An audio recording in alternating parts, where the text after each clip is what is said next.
Hi everyone. Good morning, good morning, good morning. Hope finds you well. We were a little bit of a discussion of, people that are putting a lot of, comes on and is cusses and gets rude and stuff, and we're just not going to tolerate that. This is a healing center.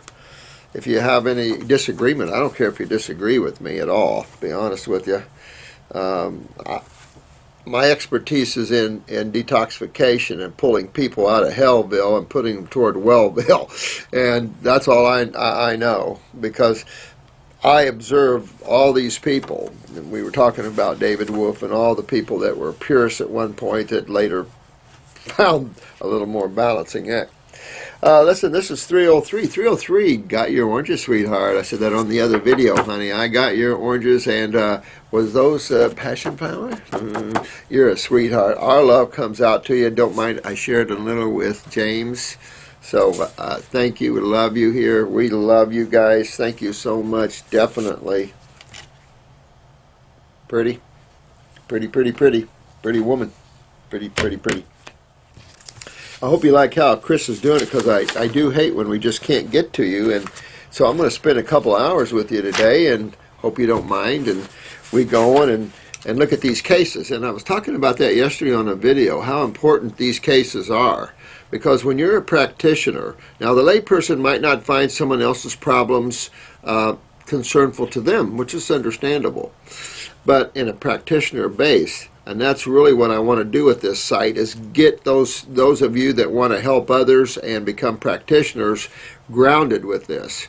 And you will find that you won't need much on the site except maybe some herbal degrees, just because people like degreed people. Unfortunately, we are at that level where a degree means everything and it actually means nothing. I know a lot of people with degrees, and so do you, that, ooh, what, were you on the bottom of the class or something? And this is some of the problems, we have.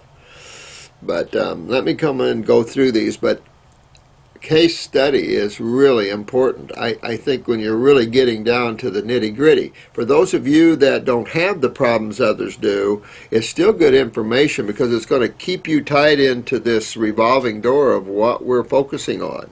So yes, it's simplistic. Yes, it doesn't take a rocket scientist and years in med school to understand this. It's real easy, and the proof is there. Look at all the people getting better. And so take this however you wish, but for those of you who are working to become healers or already are healers and other naturopaths, it's all about clinicals and how you can take someone living in Hellville, full of pain, full of emotions are ripped, their minds are ripped, their joy is ripped away from them. How do we get these people back? And this idea of loading them down with supplements and things, we have to get beyond that. Fellow naturopaths, throw your concepts of naturopathic medicine down the tubes, unless you're narcissistic and you want to be a medical doctor. Then okay, but get into true naturopathy, because that is the highest healing system, always has been on the planet. We're just having a little twist here, and that is we've added botanicals with a twist. And that twist is we don't use them to treat diseases which don't exist. We use them to clean and strengthen the tissues of the human body. And if you look, that's really the bottom line to getting well. Always cleaning and strengthen yourself physically, emotionally, mentally. Clean and strengthen these bodies. And each one, like we're saying, living in the now and stop thinking. That's basically cleaning the mental body. Becoming detached and getting your desires under control. That's controlling the astral body. Getting the obstructions out of the physical body and all the acids and all the mucus and stuff, so all these energy flows can flow better. It's all just common sense stuff. This is Heather. I have done 9 or 8 of Dr. Hilda Clark's liver cleanses, and have passed several hundred stones of all sizes, and the cleanses really saved me. I was in a very bad way till I started doing them, but I just now realized there is sulfur in the Epsom salts, and I don't want to drink sulfur. That's right. And you don't need to flush your liver anymore. When you do these type of flushes, you spasm the liver, and that's enough. You've done enough. Get that interstitial fluid back into a good acid-base balance. which is eating your fruits and your berries and mountains. Get your kidneys filtering, you know, and you'll stop forming. Your body will expel these stones naturally. Now, are these stones the emerald yellow stones? That's your bile cholesterol stones. Somebody was doing some liver flushes and they've got handfuls of black stones, which black, very toxic stones embedded in the wall of the liver, but in the wall of the bowel too. And I'm so mad about it because it really helped me. That's okay. Don't be mad about it, honey. You just keep detoxifying your body. Just keep moving. Don't even worry about it. Just keep on detoxifying your body, and all of this will be done. Thank God. When we do something like that, we can you know, we can go a better way. The body can always, you can always repair and rebuild. I love all that. So just don't worry about what you did. Just focus now on the future. Be in the now. That was in the past. You did what you needed to do. Now go on and become strong. Clean your liver out the right way. Get some good herbs and stuff like that. Spasming the liver isn't always good. And let me see here. I got terrible gastritis afterwards. Ooh. But in 2 days, I was so refreshed and felt so wonderful. Yeah, keep detoxifying that liver, the gut, because remember, when that's all backed up, it's backed up through the GI tract, it's backed up in the liver, also backed up the pancreas, even though you might not be feeling symptoms yet from those things. But now I can hardly digest and... let me see the bottom of my liver in a month or two. Now I can hardly digest and protein, so I'll get rid of the and. Hardly digest protein, veggies, or meat anymore again, and I am starving for protein. I have low protein in my hair analysis. Even if I drink protein, my body gets gastritis. Well, you don't do protein. And if you get off of this consciousness of protein, you'll be better off. If you need more amino acids, do some green drinks. You know, get you some alfalfa juice or something like that if you feel like you need more amino acids. I don't think a person can tell that they need more amino acids. I think more people feel their nervous systems than anything else. And I might say that this might give us some indication that you could be malabsorbed. If you're backed up lymphatically in the liver, you're going to be backed up lymphatically in the gut wall, small and large bowel, wall of the stomach. If this is true gastritis, then you're having a pancreatic problem too. And that means you're not producing enough bicarbonate for yourself. So you could do, to save money, you could do a liver formula and a pancreatic formula and alternate 1 bottle of liver, 1 bottle of pancreas, 1 bottle of liver, 1 bottle of pancreas. However, highly recommend that you don't use that as a treatment-based thinking, that you actually go to the kidneys and the adrenals. You get the kidneys filtering, you get the lymph system, detoxify yourself, jump in the lake. The water's good.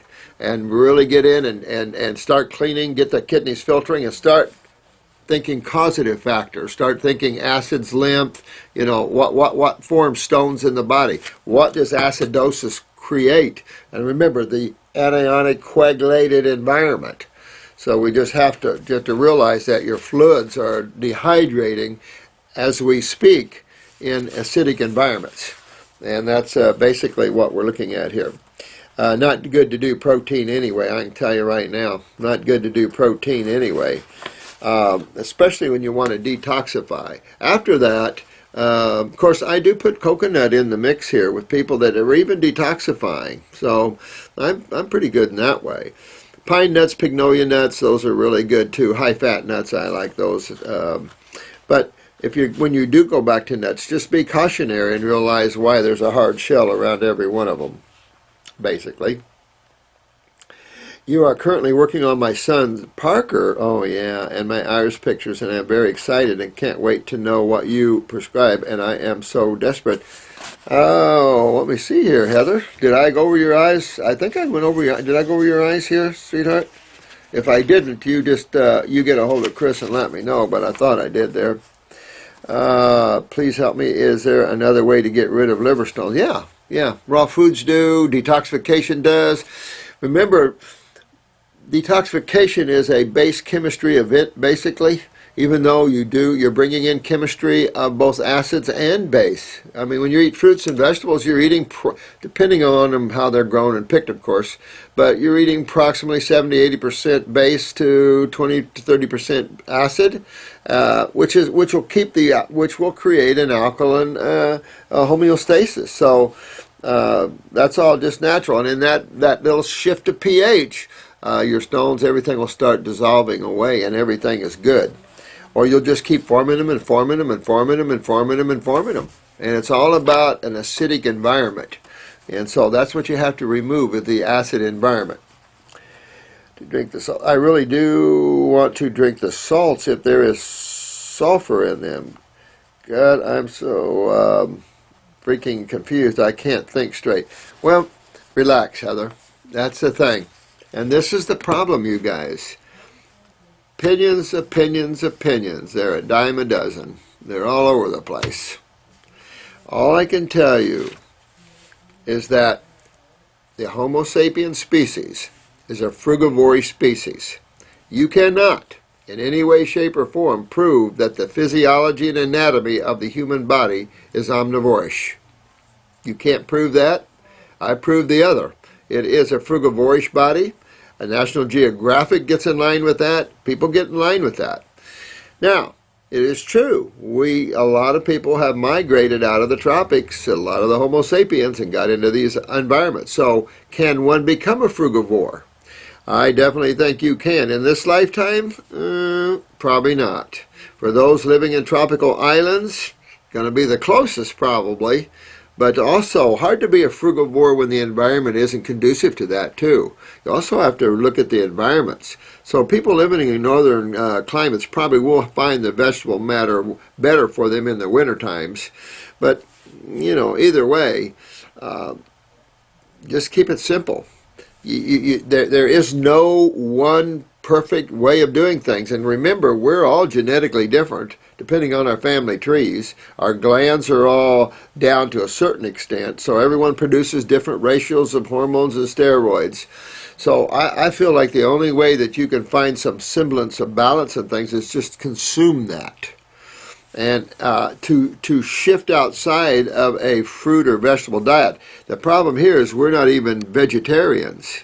When you look at the major difference between a herbivore, which is an animal like a horse, a cow, an elephant, and a rhinoceros, we're so much different. However, humans are tolerating vegetables to an extent. Those with some digestive issues are not. And when they go right on the fruits, they digest better, and it's not so hard on the digestion. Some of you have made that comment already to me. Well, we've seen that for years anyway. So don't get confused. Just realize it's all good. All raw is good. 80% raw is good. 70% is good. For some, 50% is good. Some people don't know what raw is. If they did 30 or 40% in their diet, they'd be better. So you can't judge. You can only hope that people will learn and try it and get excited. Our focus is detoxification. With that focus, you don't have to worry about what they're going or not going to eat afterwards. You can keep them focused. Your job's to get them healthy or yourself healthy, and afterwards make up your own mind.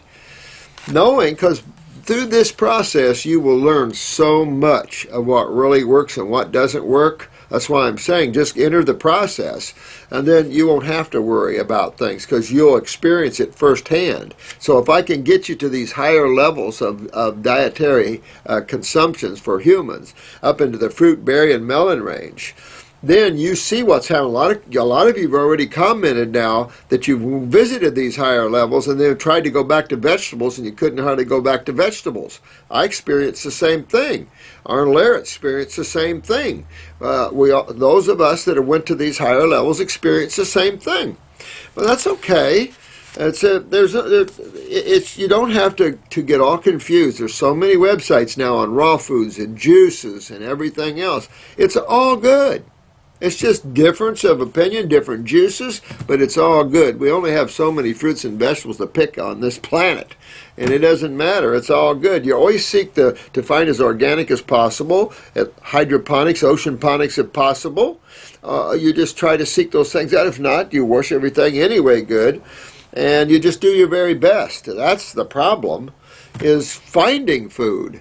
So some of you have been here and seen our problems in trying to find good food, but don't get dismayed and don't get upset and just relax. Detox is, to me, there's only one road. We all should be getting on that one road to getting into Wellville. There's a point where you have to drop off vegetable matter if you want to get deeper and get into genetic remembering and stuff. And how interesting is that? You'll see it for you healers out there. You'll see it. And you want to keep exciting your clients to do more raw, to dig into juice fasting or at least fruit fasting. Look at Babe now, 300 and I don't know. I lost count. She's almost a year. I think we need to call up the Guinness World Book of Records and have her go in that.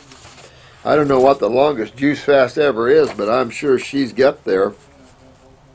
Is there such a thing as getting rid of liver stones in a different way and safer? Detox, raw foods, absolutely.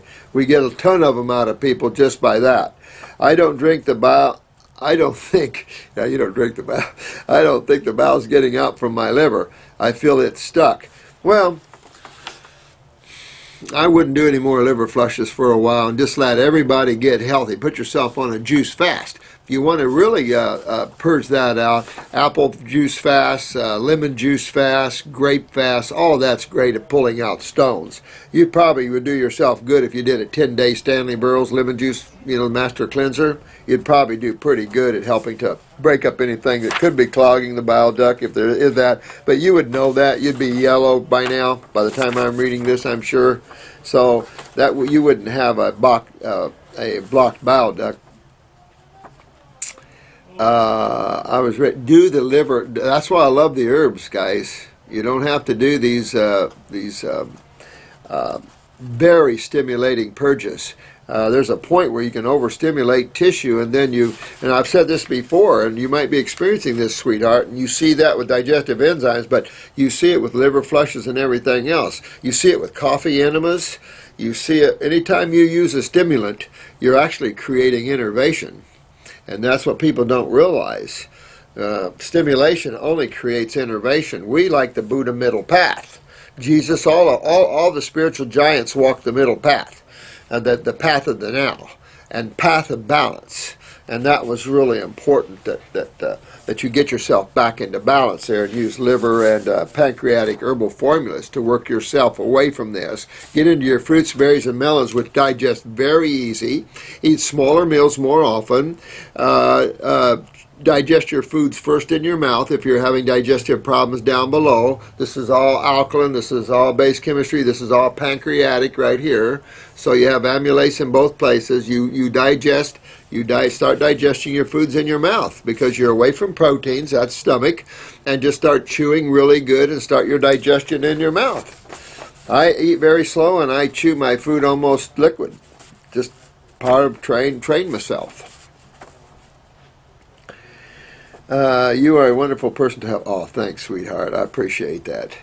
I hope I got your protocols all set up, Heather. I would give anything if I could just start digesting proteins.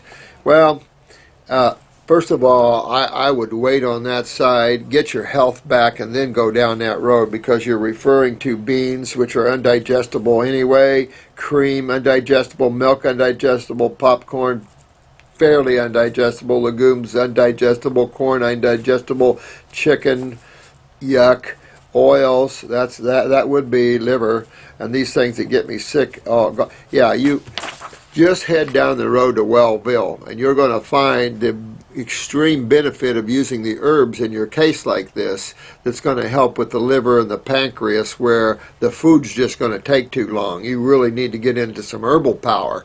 The herbal power is strong, focused, and on point. So really that would be my recommendation, which is what I'm going to put you on anyway. I had ultrasound and they said I had sludge in my gallbladder and my dad had problems all his life. Well, again, detox. That's the only way I can say you get rid of sludge. Detox, detox, detox. And the sludge will not go through your blood system. So, so where does that, what other system do we have? Well, I mean, you'll go out the bile duct into the bowel, but if the blood can't do it, what's our other system there? That's right, the lymph system. Being so grassy, I get so much gas that I literally cannot breathe because again, go your fruits, berries, and melons. Chew slowly, eat less, and eat more meals. And then get some herbs for the liver, pancreas. Get your GI cleaned up. Get on GI broom if you have to, honey. Start cleaning up your system. You don't know if you have sulfur in your bowels. If I've read your eyes, I just don't want to take the time to go back and look at all that here. The gas, definitely fermenting your foods, or you have a lot of sulfur in there. Let me see, I cannot move them. Okay, so you just have to do that, sweetheart. Thank you so much, Heather. You just have to go after those tissues, and you'll find the herbs are just so beautiful. We have, be like a kid in a candy store when it comes to herbs, because when you start studying, it's the most exciting thing for me as a healer on the planet. I finally realized, wow, wow, wow, and I realized that 40 years ago. This is A.B. Anthony. Hello, Dr. Morse and Jen. It's Anthony. Thanks for the phone time. A few you got it, my friend. My question is, given my malabsorption and weight loss issues, as you've been in photos, you've seen in photos, would you be in favor of me doing a juice fast and risk losing more weight for the hope of moving more lymph, cleaning my GI tract, or is it too risky given my weight? That's a good question, and I think this is an important question. We have never found that stopping this was ever beneficial to anyone, because you have to fix the malabsorption. Well, what's malabsorption? You know, and that's going back into understanding that around cells, including in the gut wall, small and large bowel, what do we have? A bunch of cells and two fluids. And when the lymph fluids get very thickened and impactive, this creates a lot of problems for absorption. So how do you clean that out if you're not detoxifying? That's the question.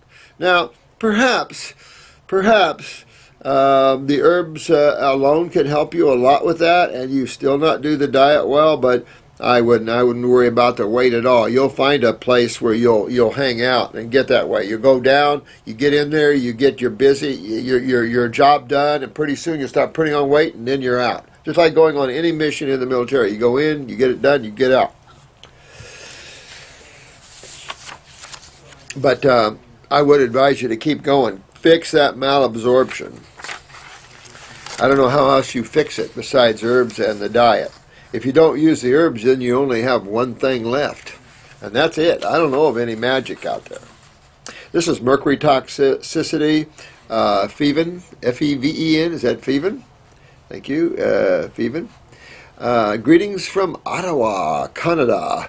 I just wanted to say I'm a huge fan. Thank you. Thank you. I appreciate that. I love all your guys that are coming along and helping yourselves. I respect you all very much for that. I'm proud of each one of you.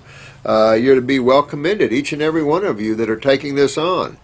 I can't say enough. I think you're the representatives of tomorrow, today. This world needs a strong group that are healers, that they can look at and see a very ethical, strong, proud, strong group of people that know their business and love people, and the people can find succor. You know, people are looking around for someone to give them some love. Governments should be putting their arms around their people, because that's why they have a job, and give them some love. I think we're losing that. So we need to keep putting that up in the face of people's love and beauty and happiness and your joys and stuff. I got really sick during my first year of law school. You a constitutional attorney? Well, you can't be here. You're in Canada. And changing my diet has effectively helped to limit, good man, my symptoms due to my endometriosis, endometriosis and constant migraines. I've had to be hard for a male to have endometriosis. I've had to take medication every day just to function and throw all my prescription meds in the garbage. Good lady, since I started eating raw organic fruits and vegetables. My question today is specifically about mercury toxicity. As a child, you know what, I had the same problem. Those old dentists, when you had just a little spot, it looks like they took your whole tooth. My mouth was loaded with mercury.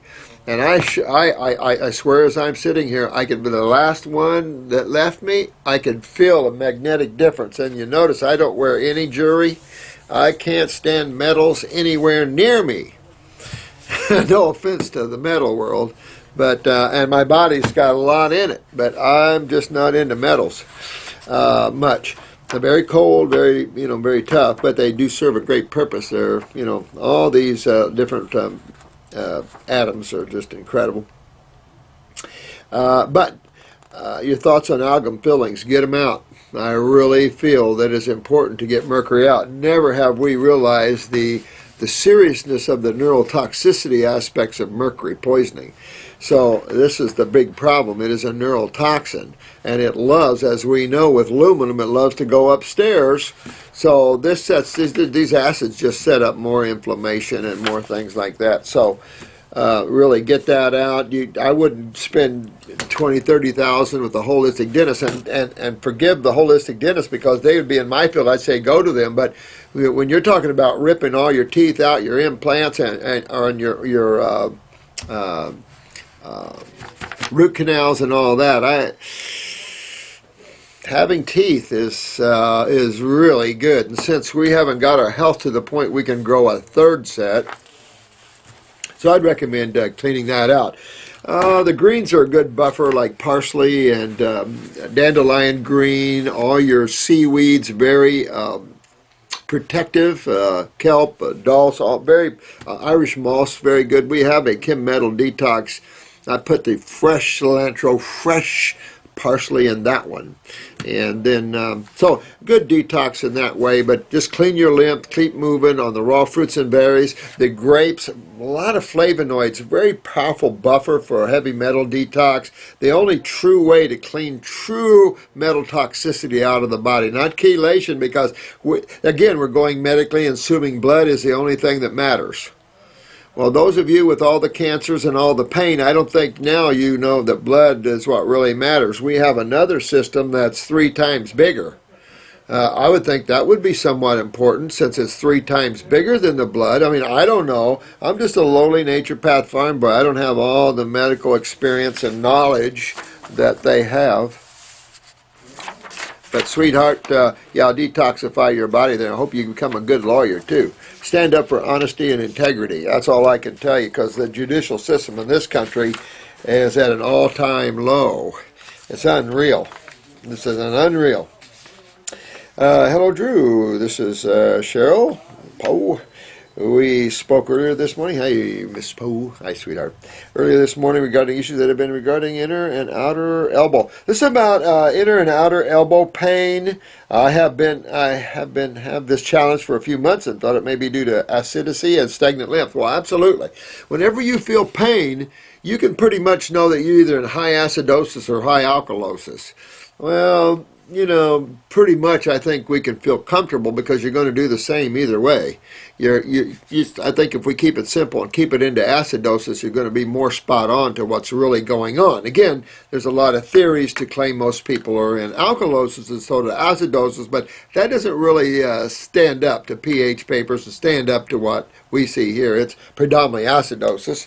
That's all that makes common sense. That's, that sort of thing. Again, what's interesting, and we were talking about, people have asked me different things about science to this, and what I find is observation, and we've talked about this before, whenever when you're observing an event, no matter what it is, an ionization event, an oxidation event, whatever event you're watching, that you're going to have some conditioned thinking in this. And when you're a chemist and you're looking at events, you've got to understand the pH variances and what the impact that has on oxidation and ionization. You have to realize that pH factors mean a whole lot, and that how metals or elements act in solution depends on the depends on the pH factors.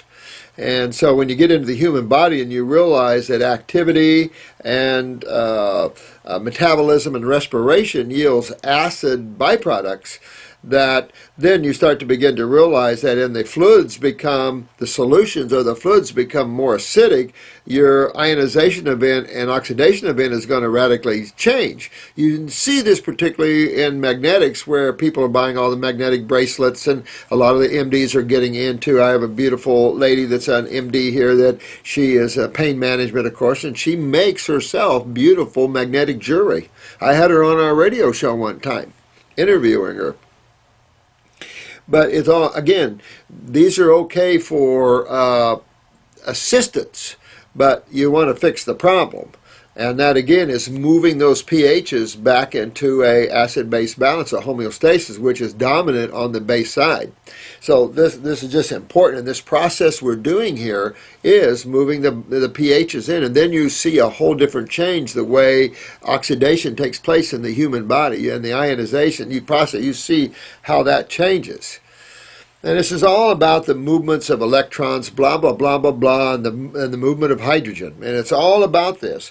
But there's a point where this just becomes, like I said, theories and stuff, and it's not worth wasting your time. I think the average person you're going to work on, you're going to find the intellectuals out there, and I don't mind dissertation with a good chemist in my office. But when you're out there in the world, you're not going to run across this too much. It doesn't matter anyway. I have a lot of chemists who are clients of mine. They don't care. You know, they just want their health back. And that's what this is about. So just realize that and don't worry about that too much, dear one.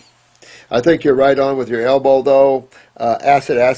She's a 41-year-old female, and in the past have been diagnosed with hypothyroid and endometriosis. Well, immediately when you're into endometriosis, you know immediately your kidneys and adrenals are involved. You know immediately you're not moving lymph well. You probably don't realize it, but you're probably having ovarian cysts coming and going by this time.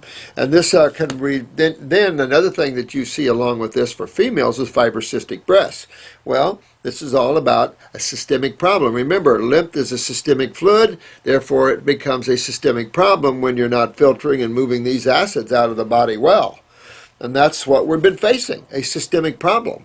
This isn't a local problem, and I think a lot of times in a lot of the other modalities we get used to treating symptoms and not realizing that the systemicness of the issue. I have been vegetarian for 18 years and have been doing my best to do as much raw as possible. Good job. I've been taking some of Dr. Morse for me when I've been able to afford them. I also emailed you a photo of my eyes if Dr. Morse to look at them. Any advice? Did I get to your eyes, Cheryl? Did I get them? And this is Veronica.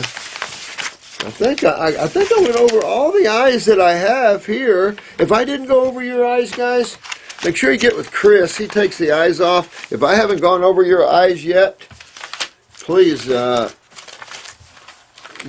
with Chris and I'll do that. It's just been I've been bogged under about getting all your eyes done, and guess what? I only have about 10 more eyes and I'm done with all of your eyes from the class. That was a lot of work. Again, I don't farm mine out. I do them all myself. So let me see, sweetheart, if November's Grace. Yeah, I love your name, Cheryl. November's Grace. If I didn't, sweetheart, go over your eyes, let me, this is Juice Plus, and I think I did eyes. I'll see, I'll give this to Chris and see if Chris can find your eyes, and if I haven't gone over. Oh, I was talking about the oxalates for you, right? Because, according to some people, all you guys doing your green juices and stuff, you're in trouble with all the oxalates. But you can see what I mean here. I'm also phone man around here. Oh, phone man.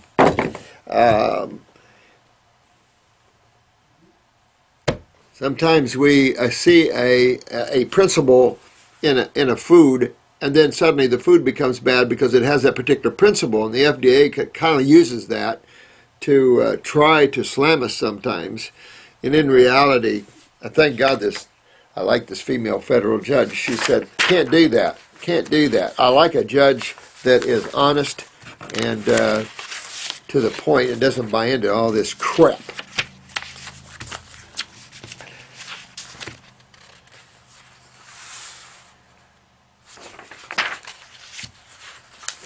Two things I am rather... thanks for your comment, SURFERRAY 69. Sorry about that.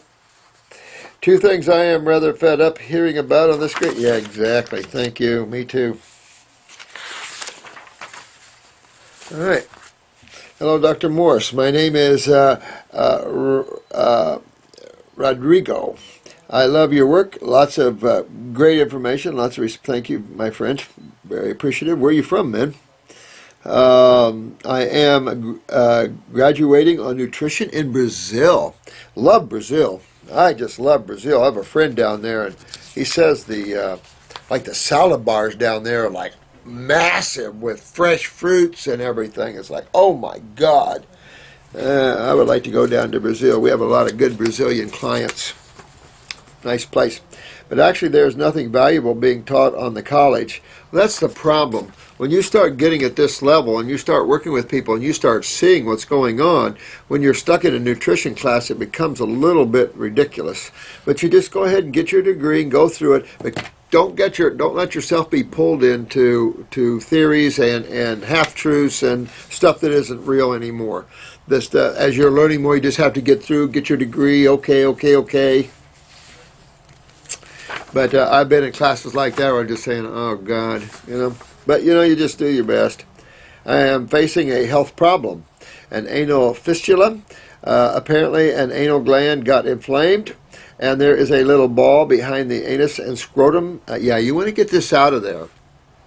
So again, let's get the kidneys going. Let's get the adrenals up. We'll get the kidneys filtering. You can use, but you know, this really needs to move through the lymph system. You can insert. You can make some Hill tea.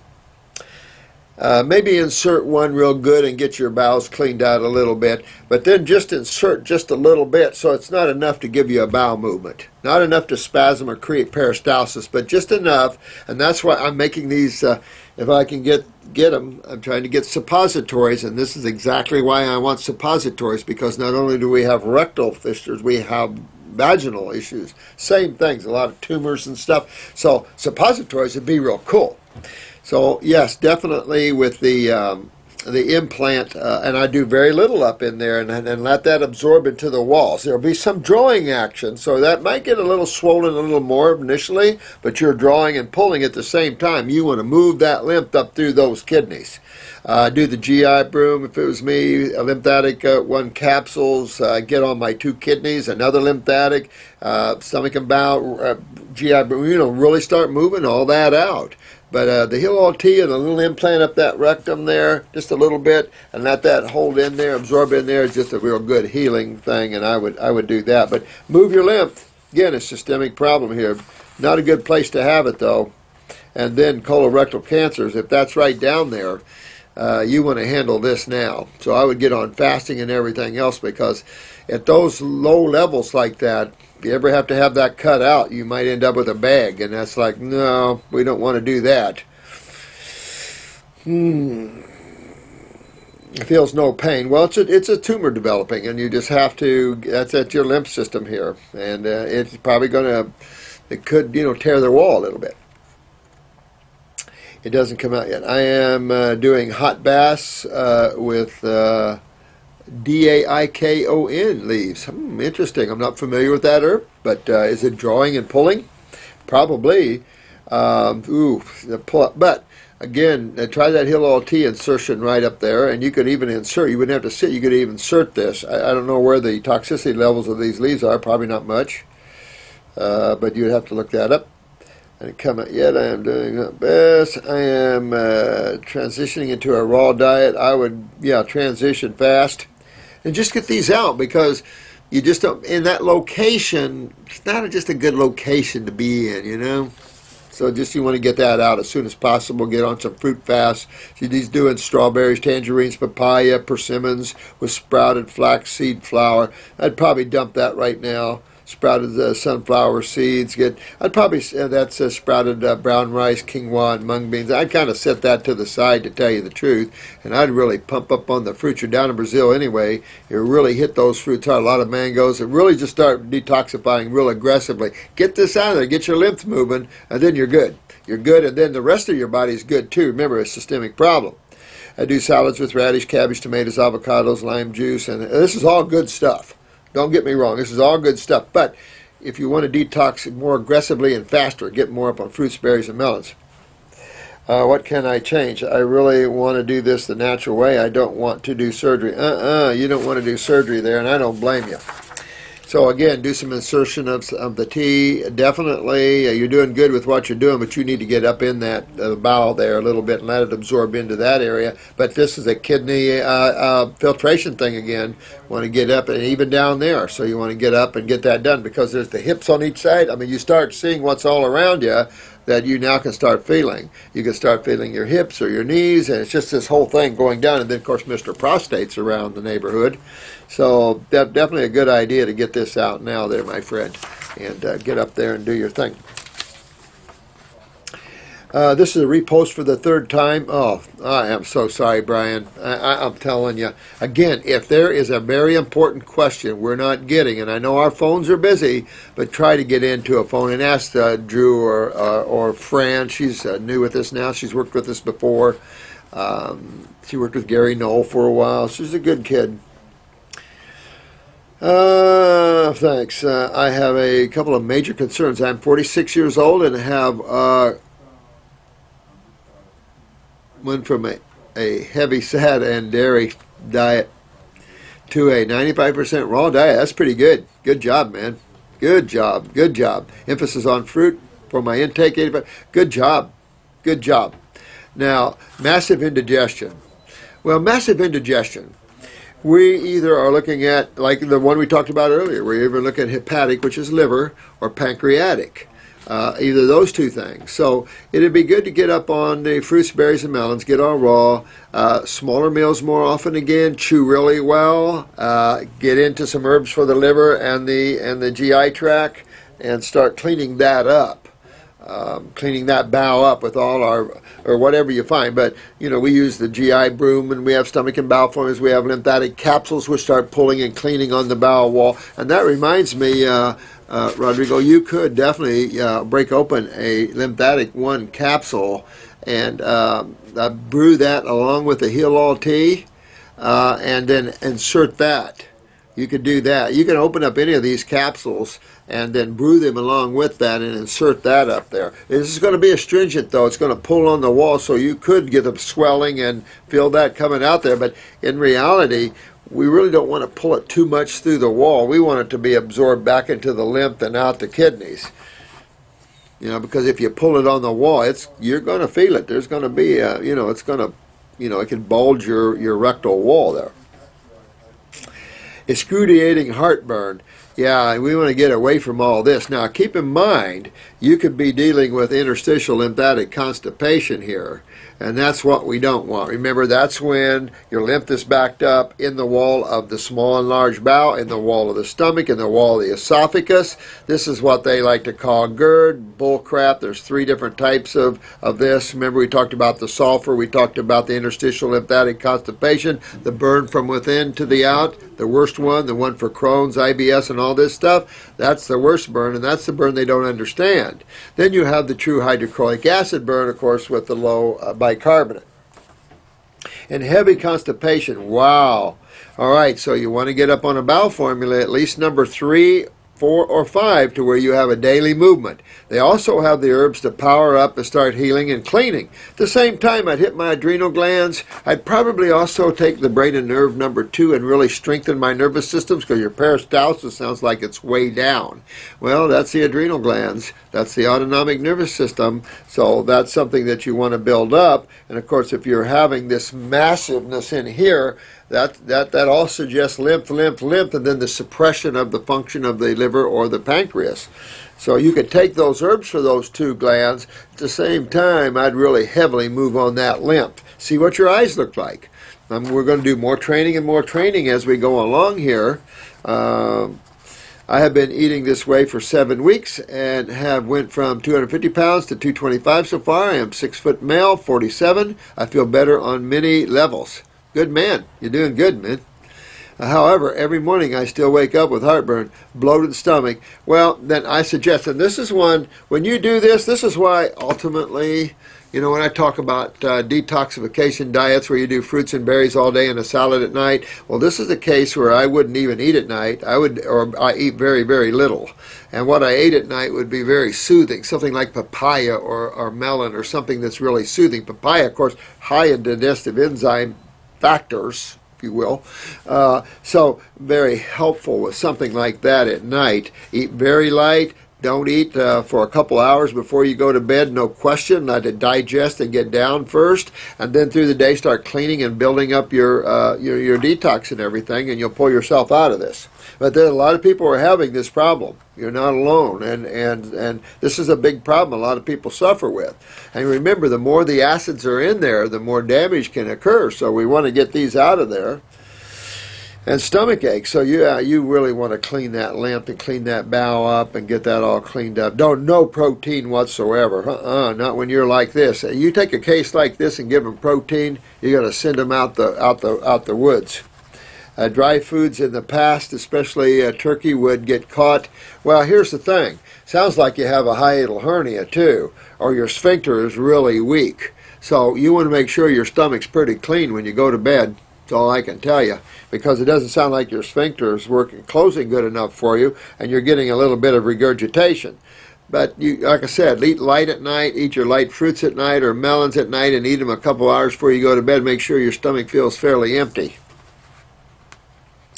But we don't want any turkey anymore, do we? No. Caught in my esophagus. Allopath docs call this achalasia or something. In the middle of the night prior to my diet change, I would wake up choking and, poor guy, gagging on undigested food, and ate literally hours before sleep. The food I ate, well, again, this is horrifying. This is, again, you've got it, and we got a couple of cases that are similar today here, is that you want to chew more. You want to digest your foods in your mouth first then. So just super chew. Just super chew, get it to a liquid form. That's why I say eat smaller meals more often. Don't eat a couple hours before you go to bed, and eat a very light, maybe a melon meal, papaya or something like that, mangoes or something before you go to bed. Something that's easy to digest. Make sure it's out of your stomach, and at the same time, you're working on your kidneys, you're working on your adrenals, you're moving your lymph, you're cleaning your bowels, you're picking up the liver, you're picking up the pancreas. Pretty soon you'll be on the other side of this, and you'll be all good. Blessedly, this has not happened since my diet change. Good deal, but keep going. Don't let just the diet shift, because you're definitely taking a load off your digestive tract with the raw. You're taking a bigger load off even when you do your fruits and berries and melons. Salads, vegetables, much harder to deal with than your fruits. So you're taking a load off in a lot of ways. So you're doing really good. Let me see here. In the middle of the night with numb hands often and numb feet sometimes. I do have 3 herniated cervical discs and avoided a $60K plus surgery 2 years ago thanks to a wise chiropractor. And this is another thing. I think if you're feeling anything, always find a good chiropractor. A good chiropractor is going to know kinesiology. That's very important, I think, for a chiropractor to know kinesiology or some sort of neuromuscular connections there that they can work with, because a good chiropractor is going to understand what we understand on top of how to manipulate and work with the skeletal system. But you have to also understand muscles and what's going on with the muscles, and of course we're going to the lymph. We're going to bilateral sides and the differences between those sides, and what each side does, being stronger or weaker than the other, and the twist of the spine, blah, blah, blah, blah, blah. Never hurts to go to a chiropractor and have a good adjustment and have your body looked at. Love chiropractors. Good ones, but that's true with anything.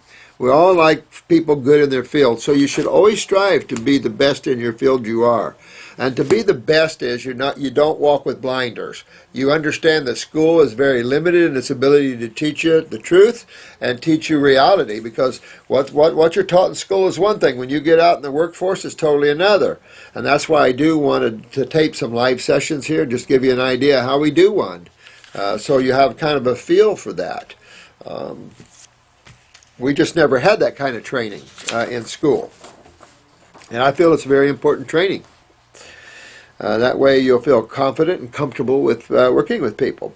I did have my tonsils out as a teen. Well, that's typical to have that when C-spine deterioration when you do that, because again, your cells feed into lymph nodes. Always cells feed into lymph nodes. Lymph nodes are not just sitting there with nothing to do. God didn't work that way. Everything feeds, cells feed into that. So when you remove lymph nodes, some cells don't have a lymph pathway, and either they reroute a pathway. I don't know. We haven't had enough research and enough look into these to really see that. Obviously, it is not a major lymphedema to the head like it would be, let's say, with some of the axillary lymph nodes affecting the arm. But at the same time, it's common without tonsils to see lymphedema in the head. Lymphedema in the head would yield you C-spine deterioration, glaucoma, which is the pressure from not moving the lymph, pressure in the head that a lot of people are experiencing nowadays, the MACDs, the wrinkle retinas, all of that, the dry eyes, the dry mouths, of course, the dehydration, brain lesions, brain cancers, shall I go on? TMJ, the deterioration of the teeth and the jaw bones and all of that. Just every bit of that, basal cells, squamous cells, it's all tied to that. So we're very compromised when you remove. So you're doing just the right thing. You're moving into a raw food diet. You're picking up high fruit. You're detoxifying yourself. While you're fixing this whole digestion thing, you're going to fix the whole body, the head and everything. So you're really walking down the good path there, my friend. Good deal, Brian. Austin, Texas. Austin city limits. Sincerely yours, Soul of Peace. Soul of Peace, thank you, my man. And peace be with you, my friend. Work on that. Get that digestion fixed up there. A lot of people are hurting in that. You're seeing a lot of children born with extreme digestive problems nowadays, and I mean extreme. These formulas, just can't, just bad. We need to really change up everything. I've been writing to you, and if you watch the TV, all the commercials, you're seeing a lot more fruit and berry commercials and vegetable commercials. I've been writing to you before under the alias Cool. Oh yeah, so cool. Kim. Hey. Well, Chris is doing this a different way to help, because sometimes we're not finding some of your questions, and so what we were talking about it earlier, I think he's got a pretty good thing here. Hey, cool. Now I've come to release that stomach pain that I was having was due to my atlas vertebrae being misaligned. Yeah, I heard your take on that. That's why I say a good chiropractic adjustment on the body can really make a huge difference there. But go ahead and detox your kidneys and get that cleaned up, because through life, of course, you do get your vertebrae out, but just in case you're running your kidneys and lymphs, and that's pulling you out, because you'll pull right back out in time. Notice, and it's the same thing with massage and everything else. These are therapeutic modalities. On top of a therapeutic, you must go down the road of a curative modality so you have remedy, and that way the spine will stay strong. Always good every once in a while to have that, but keeping the spine straight and strong is keeping the kidneys filtering and the lymph moving. So, good. Now I can finally start to detox. Good. Kick it in his pants, Kim. Kick it in his pants. Due to my atlas being unaligned, my body was been under a constant stress. I know how that is. For X, I tried your glandulars for adrenals, and they gave me severe itching, and they actually feel like they intensified my burnout. Oh, wow. Well, anything's possible, I guess. Sometimes the glandulars can be really, really strong, and it can give you the opposite effect. That's true. I've seen that. Real strong stuff. But, the idea is to use them short term, especially in chronic cases, and then deal with that. If you're not a real chronic case, then you can use your blood pressure to gauge that. I'd say anything below 100 on the systolic is a chronic case. Even 100 is pretty chronic.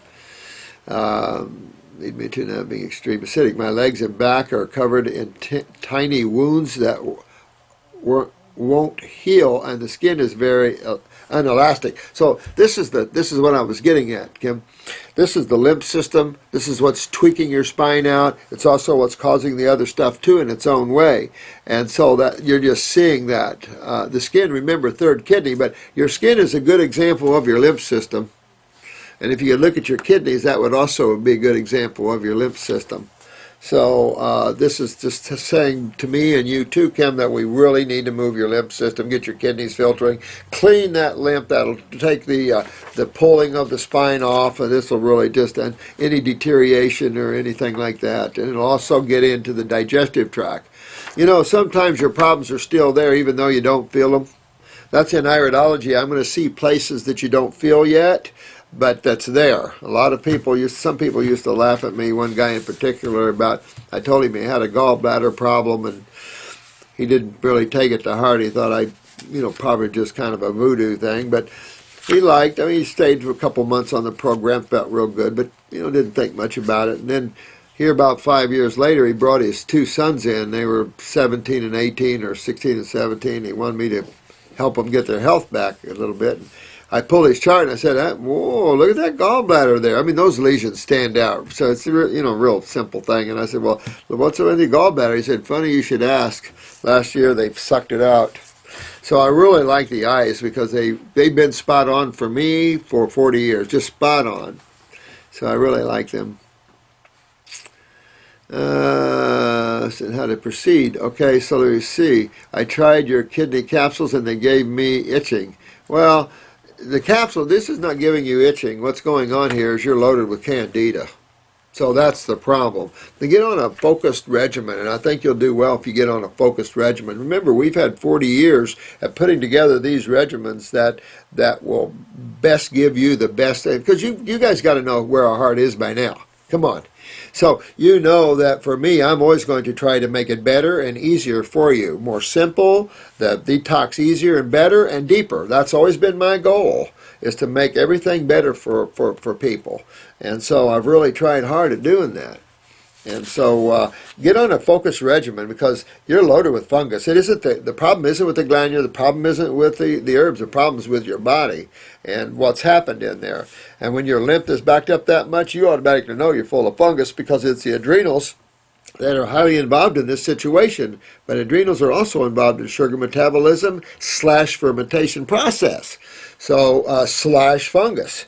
So take care of those adrenals, kidneys, go on a fungal kill for a while. At the same time, move lymph, so you're moving beds out with it. And you're just cleaning the body out, and then you won't have that itching anymore. But it's just letting you know you're loaded with fungus, and you need to deal with that. So it's nothing wrong with the formulas that's going on. It's your body, my dear. So get on this focused cleaning, Kim, and you'll be good. Get the parasite in and get you where you're out of that sort of thing.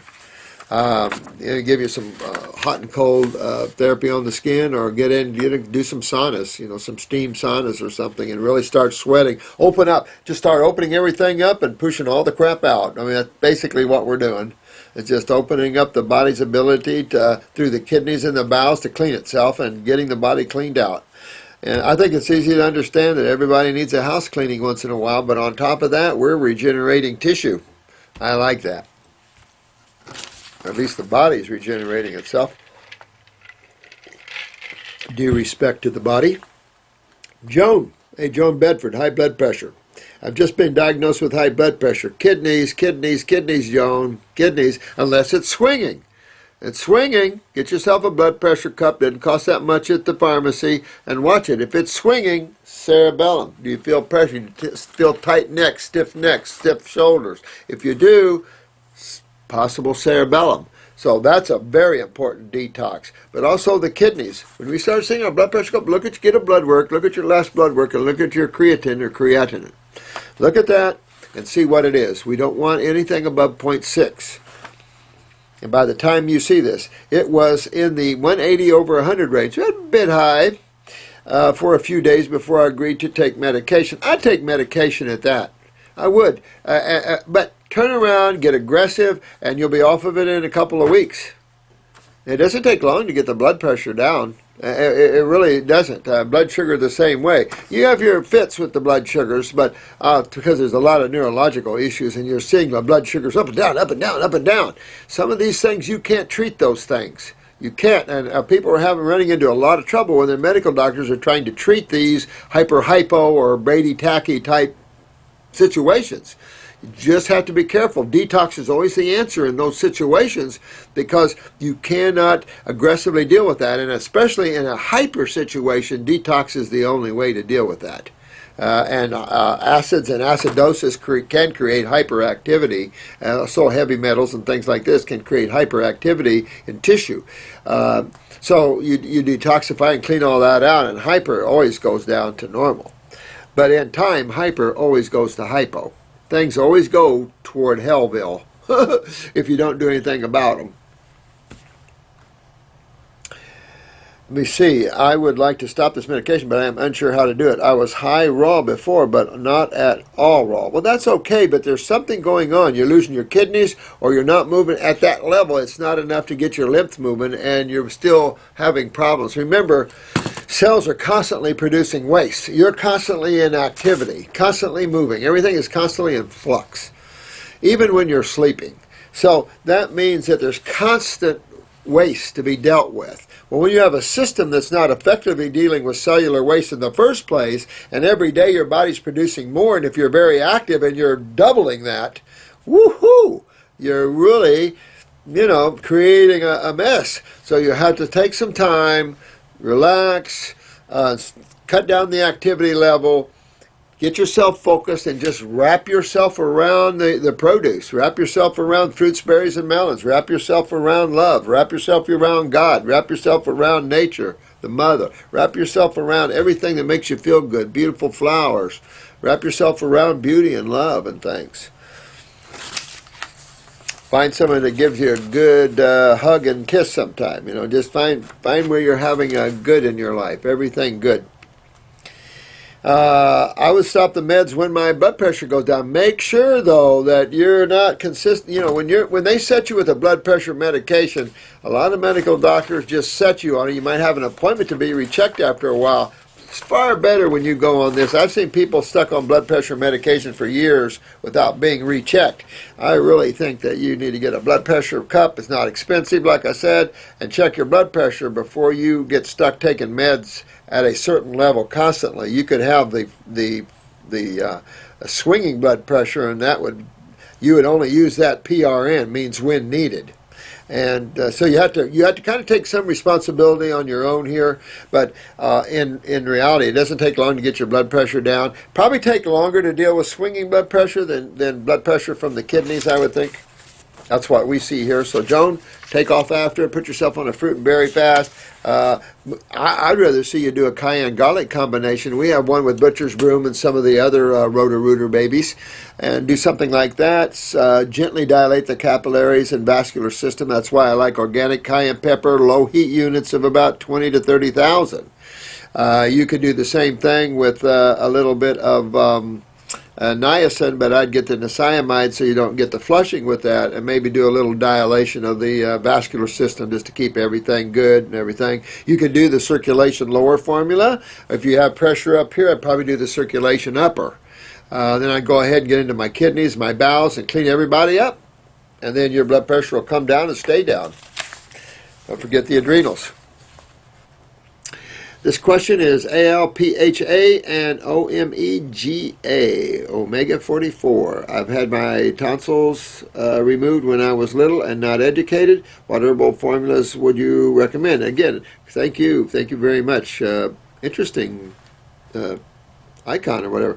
The same thing, I was just talking to this lady about that with or the one before without the tonsils. When you have lymph nodes removed, then you really have to get settled into a fairly decent diet the rest of your life, so you don't have that deterioration, you don't have the glycemic pressure, you don't have all these problems that you would normally have. So for those that are compromised with tissue removed, then you have to just settle in and have a better lifestyle and a better diet, because all you can do. You might want to get aggressive at cleaning your lymph for a while. So, spend 6 months of your life and really tear it up, clean your body out really good. Then you're going to have to, you'll be able to maintain good lymph drainage fairly well, especially with a good raw food diet, at least 80% and stuff, and you'll do well. Keep in mind you always have access to lymphatic herbs and kidney herbs, and every once in a while move your lymph system aggressively with the help of some herbs and maybe lemons and stuff like that, and then you'll do well from that. But I would probably tear it up a little bit first. This is One Love, One Heart. Love your name. Love your name. Hello again, Robert. Are hybrid grapes just as good as seeded? I don't feel that. I feel anything that's hybrid has definitely lost some of its punch. I mean, you can tell that. You can taste that.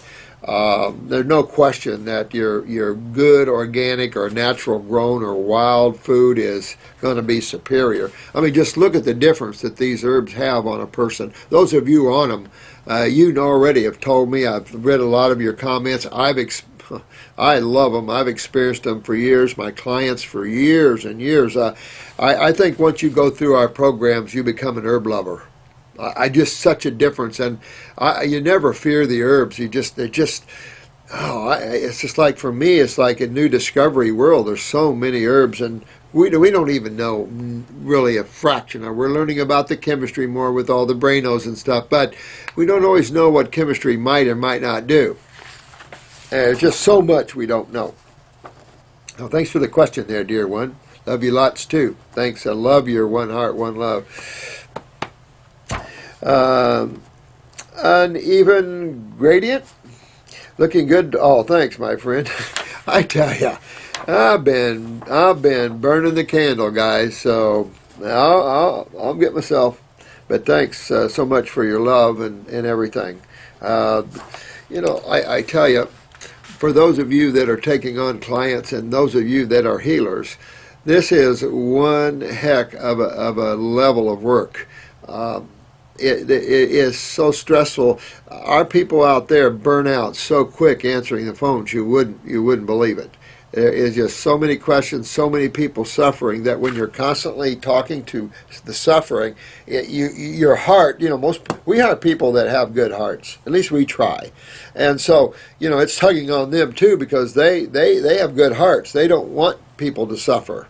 And so we all, it's a tug on us. And it's a tug on all the healers like that. The healing profession at this level has stresses beyond what people can comprehend. It's just really stressful. And with all the kids going down and all this, it's just a stress that's hard to... So we really love your comments. Keeps us pumped up. I've written recently but need more advice. I'm a male of 22 years old, 6'1". I have eczema, faintness. Oh yeah, I remember this. Candida issues, and have the EBV for too long. I've had EBV too long. I've been 100% raw for 2 months. I've done grape fast, juice fast, etc. Yesterday I fainted and I had to get an IV.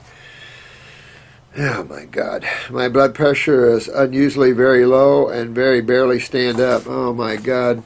My friend, listen, this is what I've been talking. You're exactly what I've been talking about here. And you guys on Facebook, listen, we're getting running a lot of this. You're going to see a lot of this with the young folk here, and a lot of you are the young folk. So, my God, I tell you, this is where, and don't be mad, but this is where glandulars come into play here. If not, you really pump up with the licorice and the adrenal formulas. I mean, and I also would probably hit my pituitary with this too. So I'm hitting pituitary. You already know you have a pituitary problem because you're 6'1". And that's not normally that tall, but at the same time, according to the species, I'm going to say that your pituitary is probably a bit at an issue here, which would affect the adrenals as well. So it's just a thing. I definitely want to clean up the bowel. Just because this transverse colon is related to the head and the pituitary, and if you do so many eyes, you realize, oh, we got to clean everybody's bowel up.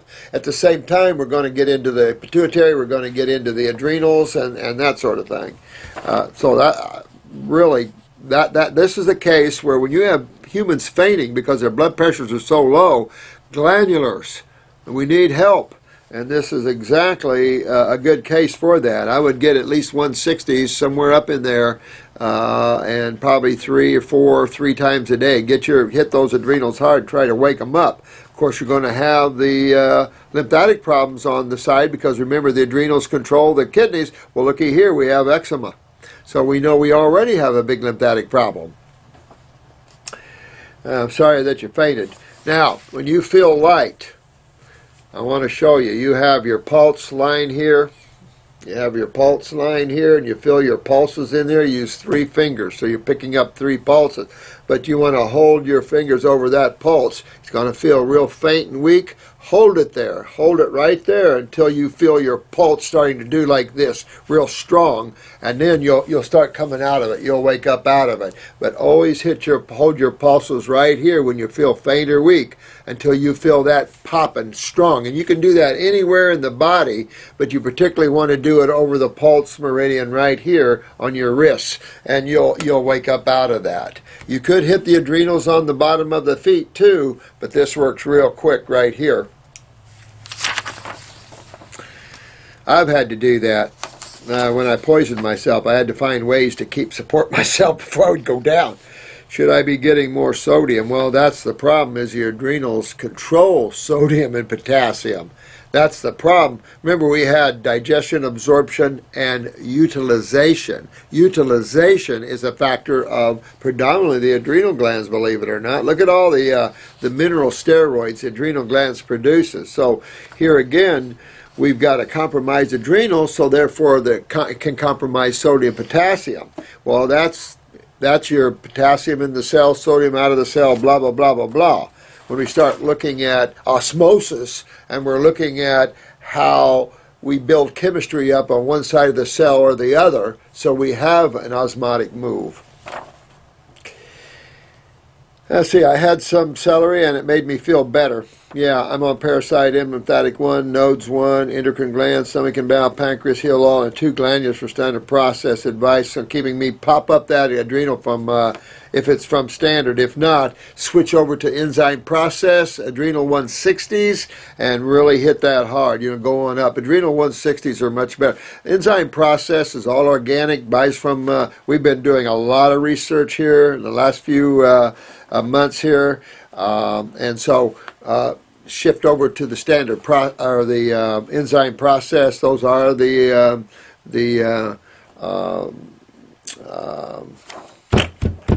New Zealand beef, and they're guaranteed organic and that sort of thing. Yeah, I would do that again. Do your pulse lines, get up on a stronger and a better adrenal glandular, and take more of that. I've gone from 195 pounds to 158. Yeah, I believe it. You're probably malabsorbed on top of that. See, so you see all the problems, you guys, that we're having with people?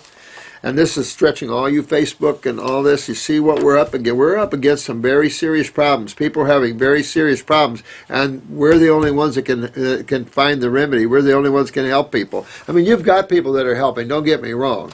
But in a true remedy, curative modality, very few practitioners out there can do that. They can help people like this with supplements to an extent, but we're talking about regeneration. We want this lad to have his adrenal back and his kidney back, because this is 22 years old. He was born this way. There's no question, and we have to fix these things. And with all another thing here is you've got to be real careful with neurotoxins. You in particular are not going to enjoy neurotoxins. That would suppress your pulse even lower. And it's possible you've gotten into some neurotoxins and not really known it.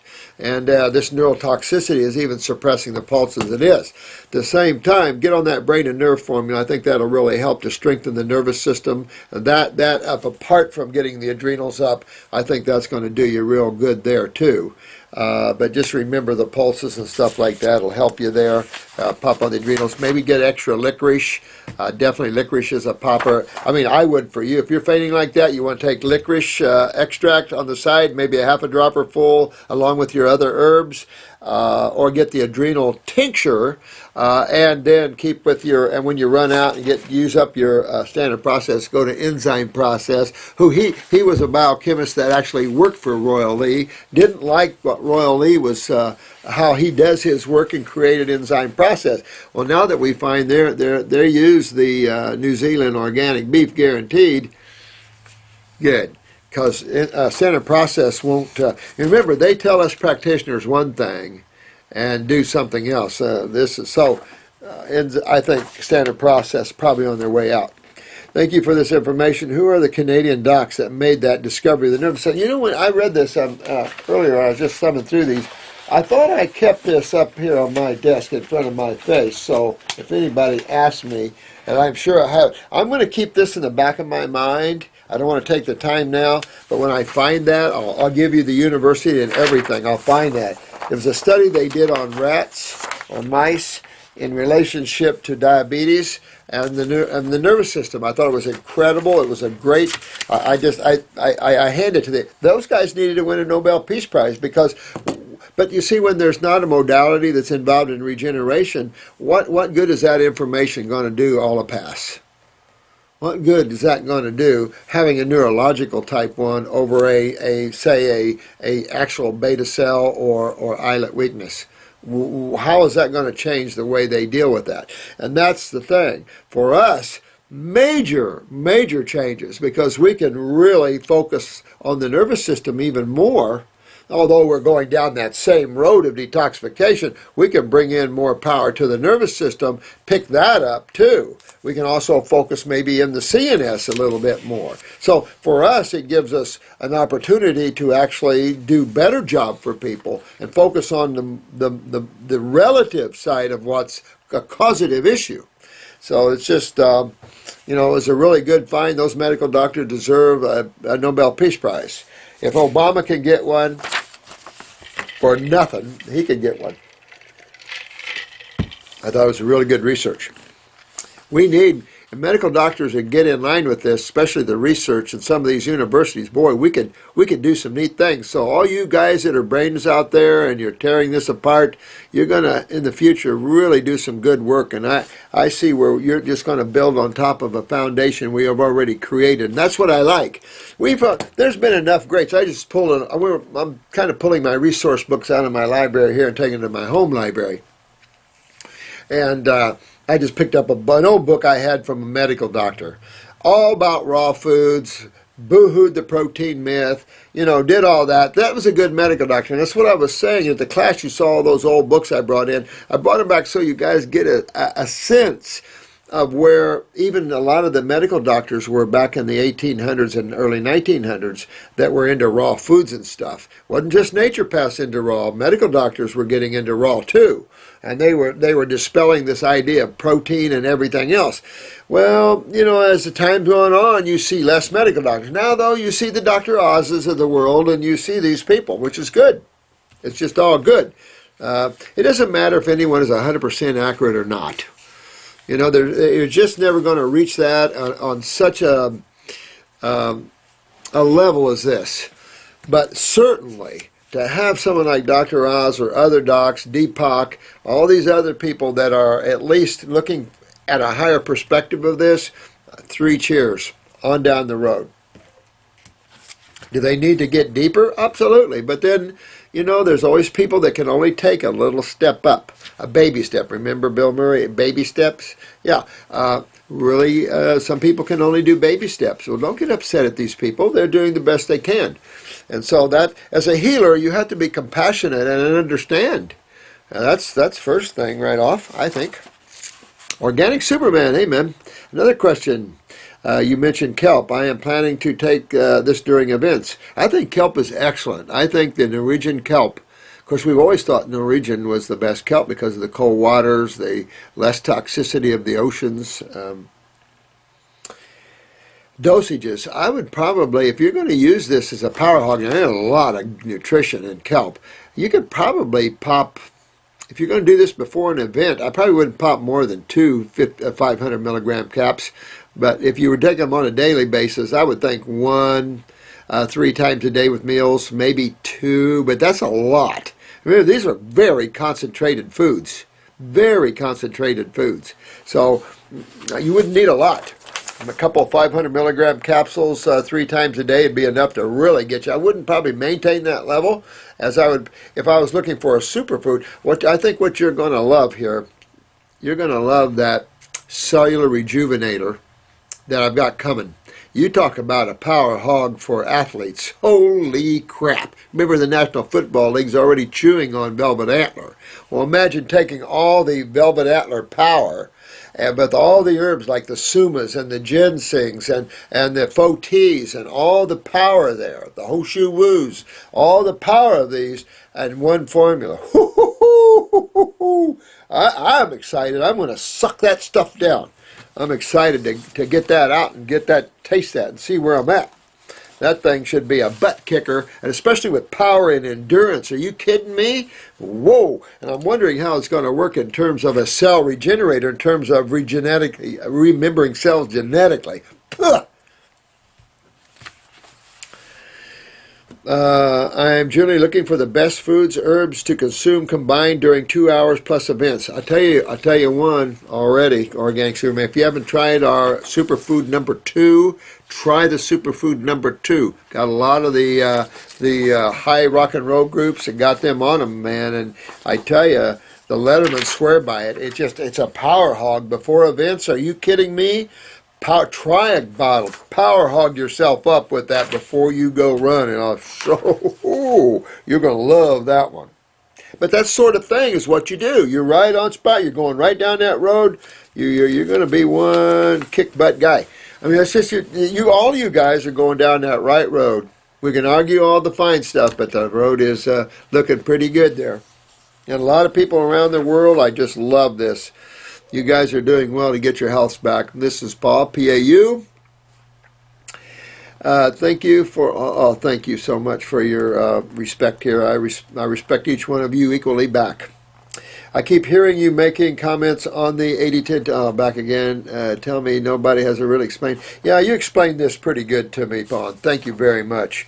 Thanks for that. I've never read his book or anything. Sounds like he's, pretty right on. Everybody has their little quirks and ideas and stuff like that, but anybody that's I'll put it this way: any practitioner, any healer, any writer that's in about anywhere from 80 to 100% raw has got my attention. Anybody that's up there is teaching all good stuff. We can all agree to disagree on these final things, but my whole focus is detox, because I know exactly where 99% of the people go in their diets afterwards. I've watched some of the most well-known people, from David Wolf, which is a friend of ours, all the way down to, look at Harvey Diamond, a good example. These people, their excitement is understandable, as mine was, and just tearing it apart. But as the years pile on, things do change in so many ways, because now, if you notice, God's always I hate to use this analogy, but you're always being tested. Your guides, your spirit guides, God, whatever you want to call whoever's helping you, which we know who all of that is. You're definitely going to be put to the test each time. And all of the test is going to be with your ego. The test is going to be with your thought processes. The test is going to be with the health of the physical and of the emotional. Those are your bodies. And it's always going to try you to keep getting detached further and further, because if God wants to awaken itself in you, then it's going to take you down a certain road, and that road breeds detachment. Well, there's nothing any better way to get detachment than to shove it down your throat till you don't want it anymore. And then you get it away from me. So, yeah, God has a way of, getting your ability to be detached, because you always have a choice at any given moment to let the mind take you on the ride, or sit there and watch your mind going on the ride. This is Audrius, Arteris. I don't know how to pronounce that too much. Gonta. Thank you so much for your thing. Hello, Dr. Morse. My diet was very bad all my life. I didn't eat fruits and veggies for 18 years. Wow. Wow, wow, wow. There's some people that never have had fruits and vegetables. That's amazing. It's amazing. I got very serious health issues. I got bad eczema. So remember, everybody with the eczema, that's your lymph system, kidney, skin, third kidney. So remember, anything you see on your skin, you're looking inside of yourself. So you're burning inside like you see on your skin. So this is all about what's going on inside, and that's the side you're getting into with detoxification. And my knees are very bad, like old man's. All right, so what this is, again, go back to your kidneys, go back to the lymph. What breaks down knees? What breaks down hips? What breaks down livers? What breaks down thyroids? Acids. And what system predominantly deals with acids? Exactly, the lymph system. That's why it's that lipid thicker base, remember? Those lipids are anti-inflammatories. Look at castor oil packs and how we use them. And you can use any oil. Matter of fact, if someone calls you in a stat emergency, you've got olive oil in most kitchens. You've got some access to oils. You can use them as anti-inflammatories. Drive them in with a heat source. There's a lot of little things we can use, you know, to help one's symptoms there. My wrist is inflamed. See how his wrist, his knees, I mean, this is his legs. This is a systemic problem. And I've said to you that this is a systemic issue we're dealing with here. These are not local little individual diseases and all this kind of ridiculousness. This is a very serious acidosis, systemic acidosis that has the ability to break down tissue. And we don't want that because we use our tissue so we have a body to communicate at this level. If you're done communicating at this level, we don't need the body anymore. Give those atoms back and then another body will come in and use it. Let me see here. I've been almost 2 months with 3 to 4 days of cheating, but added lots of fruits. Good job, man. You're doing good. You know, for someone like this to do these things, you have to be proud of them.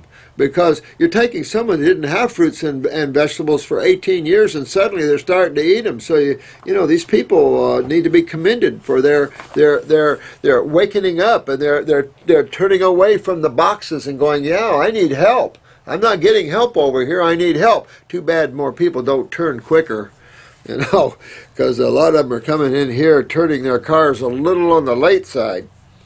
Ate nuts, corn cakes with honey, fried potatoes, and salad. But as always, when you think it's healthy, it's not healthy at all. But it's a step. Don't beat yourself up too much. It's a step. And each step, you can get deeper steps, deeper steps, deeper steps. That's the beauty of love and working with us all is that, okay, you're waking up to this, and that's okay. You're doing really good. I'm proud of you too, man. So now I'm 100% fruits, berries, and melons. Woohoo! Eating mostly grapes, oranges, apples, pears, watermelons, berries, sometimes juicing them with parsley and lemons. Ooh, you're kicking butt now. I mean, you're to be commended, man. You're kicking butt. Everything started 2 to 3 years ago with my skin around my eyes started to get red, and later it spread on. Remember, this is a systemic problem, so you're going to see that all over your body. Makes sense, doesn't it? This fluid that you're not filtering well through your kidneys is head to toe, and now you're seeing head to toe problems. And this makes so much common sense and right down, and it's on point and truthful and factual. I used some steroid creams. Ugh. And emollients. After a year, I got very sick, had meningitis. I got pumped up with lots of antibiotics. I bet you did. And steroid creams until I decided to heal myself naturally. Good man. I got lots of sulfur in my left eye, in the top area of my eye, and some mucus lines. I feel fatigued all the time. Well, that's your adrenals. You would feel fatigued all the time. Notice how your symptoms are classic with everyone else's in that way. The fatigue, the skin, you know, the knees, the hip, you know, all of these things. But this is a systemic issue. And, of course, very commonly around the world, all the passive use sulfa drugs to suppress. And so now we're waking up to all the people that got all these sulfa drugs that suppressed all their symptoms. Thank God my parents were not medical thinkers. They weren't natural thinkers either, but at least they didn't go haul you off to medical doctors all the time. They did haul you off to the dentist a lot. Ugh. Decided to heal myself. Then I got lots of salt. Okay, I just fatigued. I got pressure in the cerebellum. Oh, man. Well, you got to move that lymph, man. Get problems in your kidneys and adrenals. That's why you're seeing that. Go after that core. My skin is dry but getting softer and clearer. Well, you're working on yourself. Which formula should I use? And planning on buying 3 or 4 formulas for you? Well, again, I would go into, wait a minute, another question is, seedless grape exist or are they cloned? Cloned. Healthy or seeded? You do the best you can. Seeded is always better. Of course they would love to take the seeds from us. I understand they probably, they could have some, they might be real naive people and really just want to make foods better for you to eat without the seeds. And I'm going to keep thinking that way. But and then my other eye is going to be half open like, yeah, right. If the statements didn't come out of the World Health Organization as such, and you didn't see the control of the seeds in Iraq like that, you would probably pass that off. But there's too much indication that there's a more conscious effort to do other things.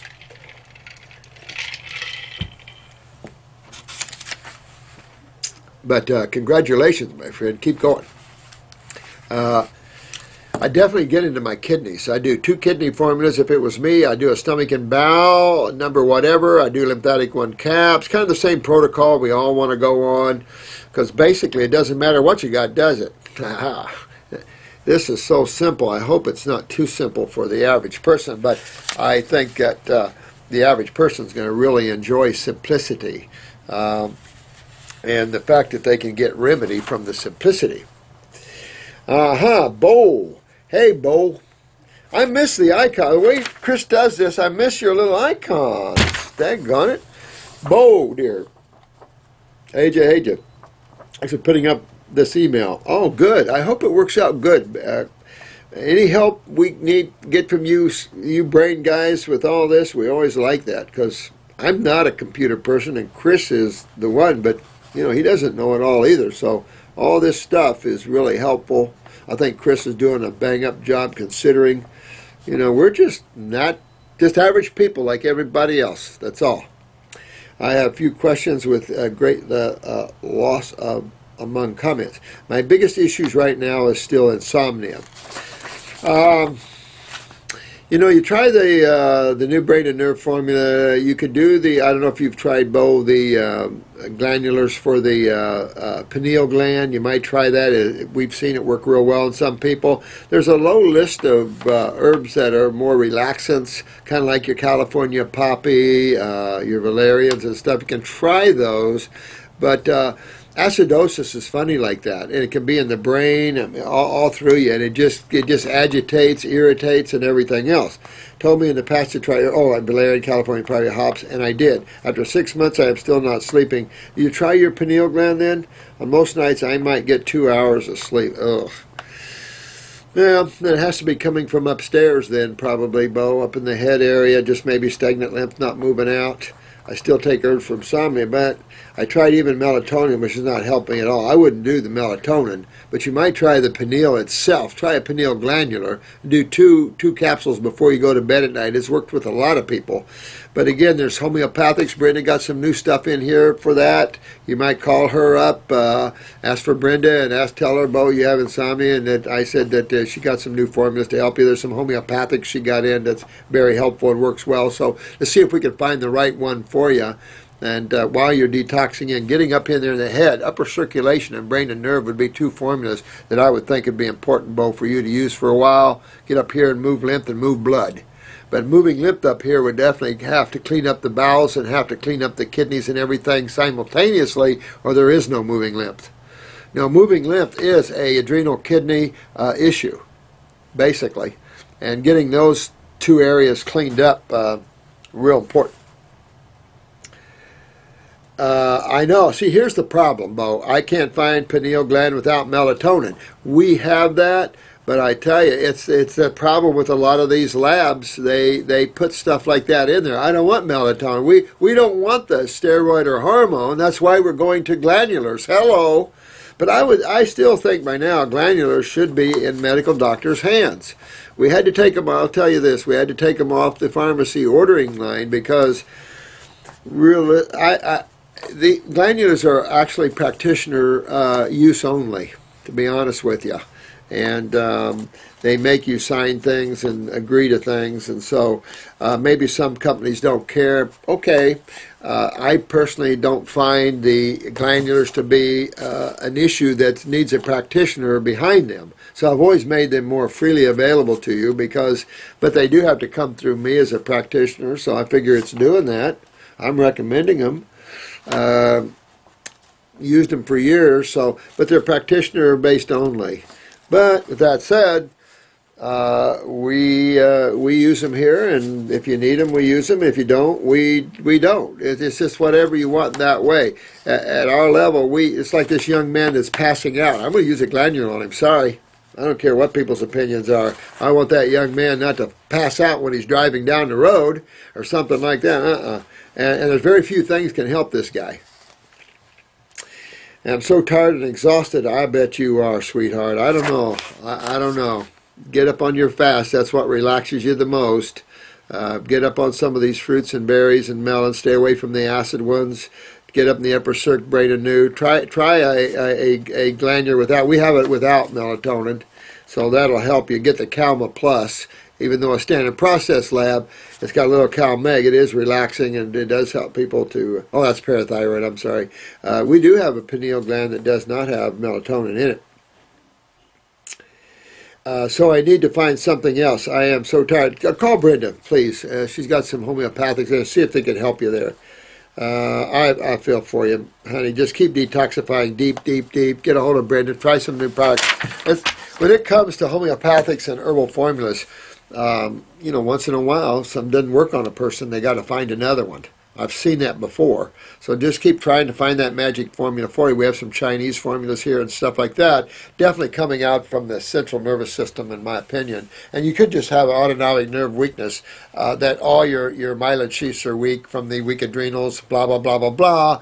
Therefore, acidosis sets up agitation, and therefore you have restlessness. And that is highly probable in your case. You also might have the, just like you were talking about earlier, have a chiropractor check the upper spine and everything. Make sure you're all aligned and everything. That might be helpful too. That sort of thing. Keep working in that way. Start expectorating in every way. Saunas, massage, lymph drainage to the heart, to the kidneys, all of this. And just keep moving that body out and these acids out and getting that base in there, and that'll settle things down. But that's all the advice I can give you, because there's nothing else. If you have to go to Ambien or something, but I'd rather see you get some decent rest and take a pharmaceutical for a short period of time than to stay like this, because this level of not sleeping and stress can be harmful in that way. It can keep you from moving your lymph because you're always stressed. Your kidneys are stressed. The adrenals are stressed. So let's see if we can find a way, Bo, to help you here. Thomas Shaw. That sounds like a good name. Thomas Shaw. I was wondering the relationship between exercise and adrenal function. In theory, it makes sense that if one has weak adrenals, that exercise would be a big no-no. However, it has been my experience that the more I exercise. And I was talking about this yesterday because I read this. I don't know. I just picked this up and read this, and I thought, and that's why I made that comment yesterday. It is true that exercise does move lymph to a certain degree.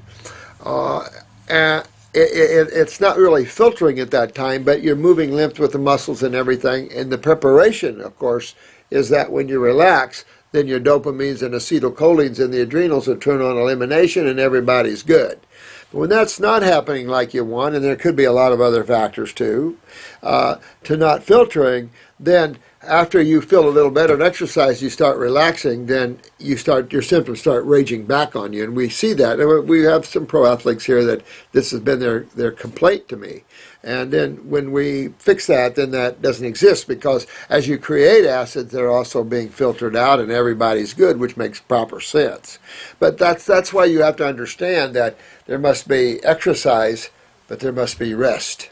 You must have the twins. Kind of like we're talking about when you stimulate, you're going to have innervation. When you're really pulling out the energy, you're going to have a time where you have to let your adrenals rebuild or re-energize the nervous system. This is all about energy loss. That's why when we're detoxifying the body and we're removing these obstructions of mucus, heavy metals, neurotoxins, and the like, we're actually removing the resistance. Therefore, in an exercise activity, and I'd say this with Doug as well, with these 80-10-10, this whole thing. This is all about resistance in the human body. And it's funny, when we remove the obstructions, our ability, and same thing with you, Organic Superman, when we remove the obstructions, our ability to burn less energy and to do more becomes very obvious. Look at some of Arnold Ehret's conversations about activity levels and the fruitarian lifestyle that he promoted at that time. And what I've seen with my clients, an immense amount of activity or energetics that hard to turn off. There's levels you can reach in this that you don't need to eat a lot, and you've just got energy no matter what level of exercise you do. I'm telling you, you just keep working for the highest level of health and detox you can, and it's friggin' amazing. I don't know what else to say about it, especially for athletes. For anyone, it's just friggin' amazing. It's hard. It's just not something you read about. It's just something that you touch and experience. Only a few have, and it's amazing. I had to come down off of it, and I know a lot of our clients had to step back from it. It was too intense, too intense. For some of you that don't have it, I know that sounds bizarre, but you can get there. You can get there. Just keep working, keep detoxifying, keep pulling that body clean, keep strengthening, and you'll get there. Promise. I was following the relationship between, okay, let's go here. In theory, it makes sense. However, it's been my experience that the more I exercise, the more energy I have and the better mood I'm in. When I don't exercise, I often become less alive and just want to sleep all the time. Case in point, right there. Case in point. Is exercise acting as a stimulant? Your adrenals are pumping epinephrine and epinephrine, norepinephrine and epinephrine. Well, that's okay short term, but then you have elimination to consider. That's why I think that as you get this lymph fluid, you get your chemistry and your base acid balance, and you get these obstructions of the mucus and all this out of the body, the acidosis, and you get the kidneys filtering. Boy, the adrenals charging the batteries as the batteries are discharging. And the adrenal, and there is no, you don't see that, oh, now I got to charge up. No. When the adrenals are healthy, it doesn't seem like you notice that loss of charge. It's just cool stuff. So you're right on in your thinking here. And if so, do you believe it can be a good thing to exercise while maintaining a fruit diet? Oh, by all means. Yeah, by all means. I should listen to my body and sleep fast until I regain my own energy. Now you're getting it. And the more that you have to rest to get recharged, the weaker your adrenal gland is. You see this with MSs. You see this with Lou Gehrig's and Parkinson's. The adrenals are the recharging unit to the recharging batteries, the nervous system. So if the recharging unit is not getting itself in a state of wellness, it can't charge the electrical system through neurotransmitters. So if it's low in the production of neurotransmitters, it's going to be low in maintaining the I don't know what word, the health and maintenance of the myelin sheaths. And therefore you're going to lose that. Therefore you're going to discharge your magnetic energy quicker. And look at just talk to MS people and people that they can't hold charges long. We have some folks that one walk to the bathroom and back, that's it. They're down. They got to rest for hours. We've had them. And that's what you're going to see. That's how bad the adrenals are. Now, keep in mind, we live in a world of neurotoxicity. So between genetic weaknesses and neurotoxicities, bam, down goes the adrenals. All the stressors, the lack of love, all the hate, all the gossip and backbite, all this stuff just tears people down. We want to start building people up.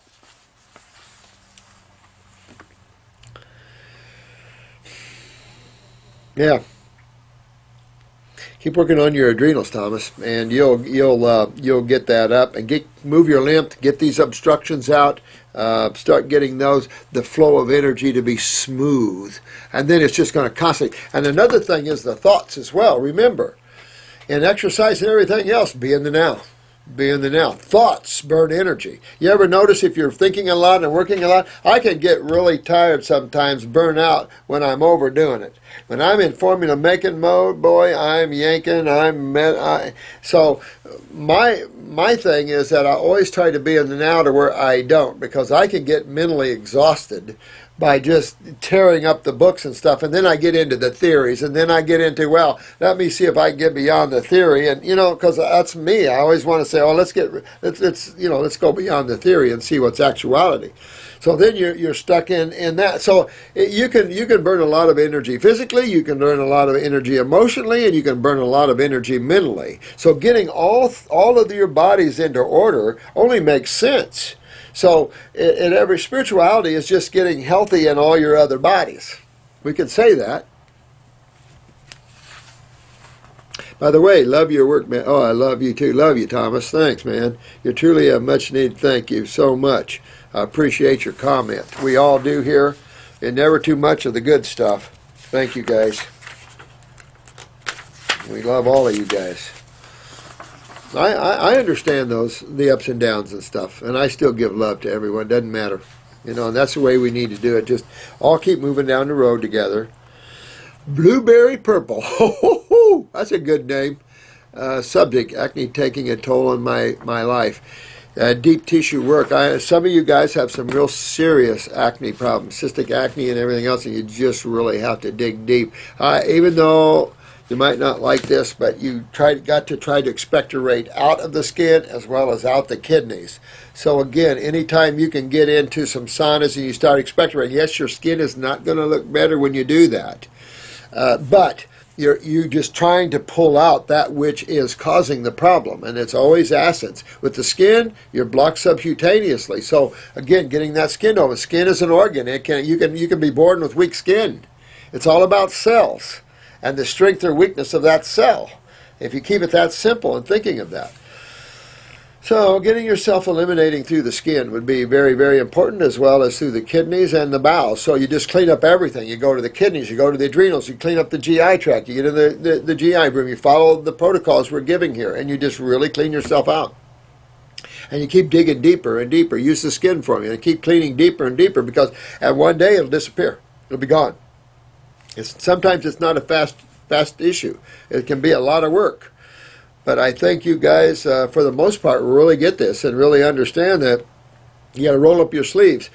When you have someone like Babe, that's in her 300 and whatever day she is, 20 or whatever it is, I mean, that's amazing. That's amazing. And people like her are even lights to me. It's like, man, you are something else. I did 6 months oranges, so that's what, 6 times 30, 180 days. She just passed me up. But that was a mono diet, but still, try that one, though, babe. Try a mono diet for 6 months. If you do something like that, I highly recommend you find whatever you're going to fast on as a high quality and a good, good quality food when you do that. I think fasting long term on this food in America is not in the order of things. America just sad. Okay, Blueberry Purple. It's been an exciting and hopeful experience coming across your channel. Oh, thank you so much. Many thanks, and I love to you too, dear. You have spoken of regrowing hair. Yeah, we just got one from the YouTuber that says, look at my new hair. Did I show you that one, guys? I want to introduce you to our new counselor. He worked way up in FEMA, and then wanted to get out of the insanity. And he's been working with clients on his own for a while, and he's always wanted to work here with me, so I brought him on here. So I'll introduce you to him. But he's been growing his hair, and needs to. And so what about growing in height? I don't know. I really don't know. Now, we're taking children all the way up to age 12. I have a 12-year-old Amish girl that is very short, And we started working on her pituitary gland, and now she's caught up, and now her growth is consistent with everyone else's. So she was 12. I don't know as a full-grown adult. I can tell you when it comes to women's breasts, our female reproductive formula have not only firmed them, but because it balances steroids, it has, for those that have had smaller ones, have increased the size, which has been really good.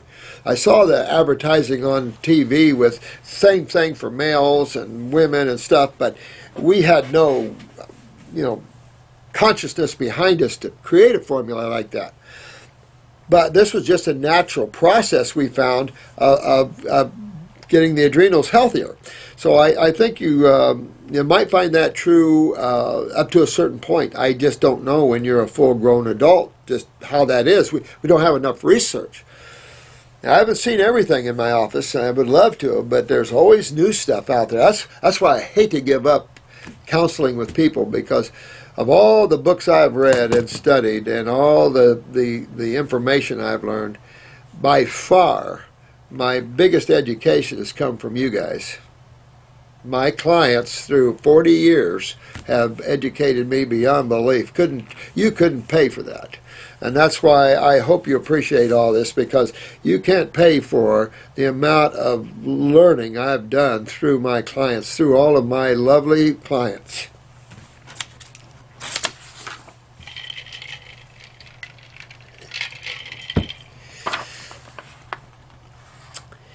Now, you have spoken of regrowing hair. I'm 30 years old at 5'3". Yeah, pituitary, definitely. So I definitely start working with my pituitary. Definitely get an upper circumbrain nerve clean, get the lymph moving, keep up on that pituitary. Now, when we see pituitary problems, we know that we have bowel problems. So you want to clean up your GI tract, get yourself cleaned up there. I have spent most of this time hiding away from the world. No, no, no. Listen, if they don't like you for what you are, who cares? I love you for the way you are. You could be 4'1". Who cares? We got to get away from judging. You be hiding away now. You get out here, Blueberry Purple, and you be who you are. And you work on your health. Don't you hide away from people. My sister's only 5'1". So don't be hiding away. Okay, she's a naturopath. I have spent most of my time hiding away. The world's deeply affected my self-esteem. Nah, don't let it. Get your joy back. Get yourself back. You're as cool as anyone else, dear one. Okay. All right. There was a period where I was eating anything I wanted, from meat, dairy, gluten, soy, and junk food, and I had flawless, healthy skin for a while. Now I have to watch everything. Well, because at the time we don't know. What the food is. We feel good. The meat's giving us plenty of neurotransmitters, so it's pumping up our adrenals artificially. At the same time, it's weakening them, but we don't know it, so we feel pretty good, and then comes the wham. Wham! Oh, this food I thought was good isn't good anymore? Why it is, some people break out when under stress, because that really, when you're under stress, you're actually shutting down kidney filtration of the lymph. You're shutting down your adrenals. You're not shutting them down, but you're shifting from your elimination neurotransmitters like your acetylcholines and dopamines, and then you're pumping your adrenalines. So yeah. You're actually creating more waste and less elimination under stress. So it's obvious. I am now concerned about eating dates, bananas, mangoes, tomatoes, and oranges. I've read many people experiencing acne when consuming these. They don't create acne, sweetheart. They just inspire detoxification, which inspires acne, because detox means what's in's coming out. And if it's subcutaneous, generally it's going to come out the skin before it goes through the kidneys quicker. So you just have to ride through that and get aggressive and tear it apart with the raw fruits, berries, and melons. Don't worry about that. They're not causing the skin problems. This isn't a disease. This is an impacted lymph system that you want to get opened up. So don't fear the foods. Just start tearing it up. You know, the oranges and tomatoes, little acidic, could promote things, but, you know, I mean, it doesn't create any of that, but does promote quicker detox. I've read many people experiencing acne because of these foods. You know, do these foods along with stress cause acne? It doesn't cause acne. Stagnant lymph and acidosis causes acne, if you can use that word, as apart from a disease, and showing where acids are breaking down your skin. It's a lymph that you got to worry about, not these foods. Or what about metabolism or being deficient? Well, you'll never know that until you digest, absorb, utilize, and eliminate. When you correct those 4 things, then we can talk about deficiencies, and I don't think you're not going to have any. We never see any. Ever have I saw deficiencies here. Does this also cause acne? Nope. I have read that acne stems many emotions, such as not accepting yourself.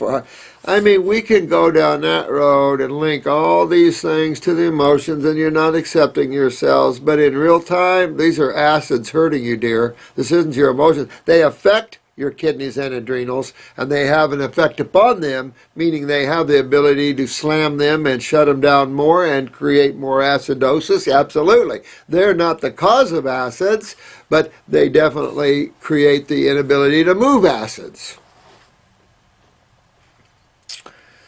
And you might say, though, if you pump up too much epi and norepinephrine, that might give you a little acid kick. I have read that acne. What are your thoughts on the mind-body connection in regards to skin issues? Well, I think all that's impactive. You know, it's all impactive. If you look at the mind and emotions, very impacted to the human body. Human body is a very simple organism, basically 5 senses, very minimal sensory perceptions, very limited range of movement. The human body very inert in a way compared to your other bodies. But you just seek health in all of them, and we just got through talking about how you seek health in all the other bodies. But again, if you go to each level, go to that level of consumption. So with the physical body, look at what you're eating, drinking, breathing, and what you put on your skin. You're growing spiritually, so you're going to be controlling thoughts more. You're going to be controlling. You're going to get a more desireless, more living in the now. That brings more of the God force through you, which is a healing power, of course. And all of this is just like you're doing. You're eating God through fruits and berries and melons as you are in absorbing into God. So every way, shape, and form, you guys are all moving yourself into the Godhead. My eyes are very hollow, not dark circles, but deep hollows. I took very tired and sick. What is the cause of them? Is there any way I could reverse this? Thank you for... Oh, well, sweetheart, listen, blueberry, purple, just take off after your health. I would suggest you clean up your gut really good, since the skin is a big issue here. Clean out the liver. Definitely pop up the parathyroid and get your kidneys and adrenals online so you can clean up everything. Go down that road of detox as we've been talking about in these videos, and you'll clean up all of this stuff. Whether you can grow or not, who cares? You're perfect as the way you are. Start accepting yourself as being perfect the way you are, dear, because I'm seeing you that way. I don't care how tall you are, but just for the experiment of it, why don't you take a pituitary 3 times a day, or at least I'd say 1 in the morning and one capsule in the afternoon, and see how that might change yourself. But on the other hand, don't worry about it. Just take it and live in the moment and go after your detoxification. Okay, Dr. Morris, can a person's personality thoughts change if they go raw and alkaline? Oh, this is animator, dominator. Absolutely, my man. Absolutely, they can. Well, just go on a little fast and see what happens. It starts to settle the mind. And that's why I think all the fasting people, of course, were meditators in the beginning. You saw meditation as a fasting experience because there wasn't all this activity and grinding of chemistry in the body.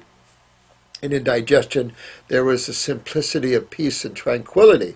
And anybody that's ever gone on a fast knows immediately how it affects the mind and emotions and how it settles you down and makes you more peaceful. And you'll see that with the fruit diet as well, although there'll be a power coming through you. It's not an agitated power. It's a power. Can't describe that one. It's not like a stimulated power at all. It's like the power of the universe. That kind of power. So it's a really far better thing. So it's well worth to dig in and really tear this detox apart. Really, one should always do that for 6 months of their lives, minimally. 2 or 3 years would be better, because it just is not going to be a fast thing to clean out the lymph system. This is a gigantic system, and it's just not a snap your finger in, it's done. So and don't worry about it. Live in the moment. Enjoy. Get your joy back. Be happy. Whatever you find and do in your life that makes you happy. Don't hurt others. Respect everyone's space. Keep your own space. But yeah, it changes the way you see things. It brings your joy back. Get your self-esteem back. You know, this lady was talking about losing her self-esteem, but she also could have a little thyroid, parathyroid gland, which is the ego, and it could, be impacted with the pituitary, giving her a low self-esteem. She could have a weak thyroid, parathyroid gland on top of this, since the pituitary controls those two, along with the adrenals. You could suspect them as well, dear one. This is for the purple lady there. But, yeah, definitely. Moods, thoughts, everything. Give me a highly acidic person, and I'll give you a person that's restless, that can't rest, like Bo. All these things like this. Thoughts come in, all kinds of negative things. Gosh, and I still haven't caught up here. Look at this. There's so much I'm not going to get to, guy. I'm really kind of disheartened that I can't help you more. Oh, wait a minute. I just found an eye here. Jesus. I'm trying, so don't get mad at me. This is Lily. Lily. All right, let me show you these eyes. This is, hi Chris, can you give these photos to Dr. Morris so he can review them with you tubers? Yep, absolutely. Thank you so much, Lily, for sharing your eyes. Tell him he can share anything and everything. All right, here we go. Even my screen name, which is Lily May Live. Go Lily May Live. That's your stage name. I am a self-taught naturopath. Love you, dear. And I have eaten very clean for the past 12 years. I'm 100% raw and eating 95% fruit at this time. Over the past 10 years, I have been usually about 80% raw or more. This sounds like a butt-kicking woman. Let me see. As a baby, up until about a year, I had crystal clear blue eyes. Ooh.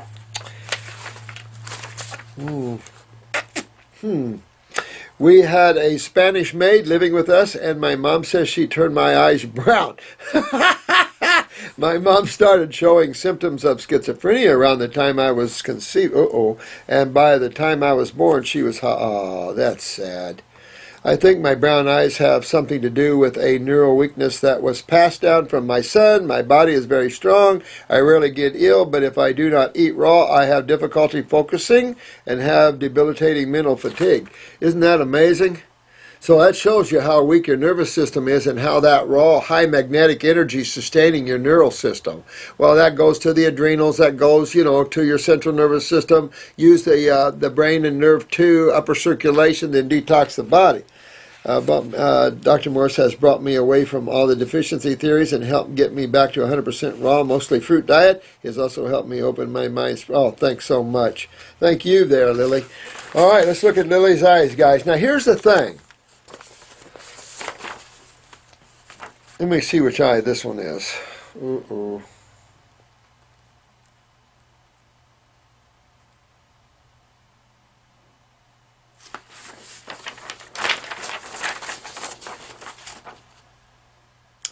Okay, so I'm going to say this is your right eye.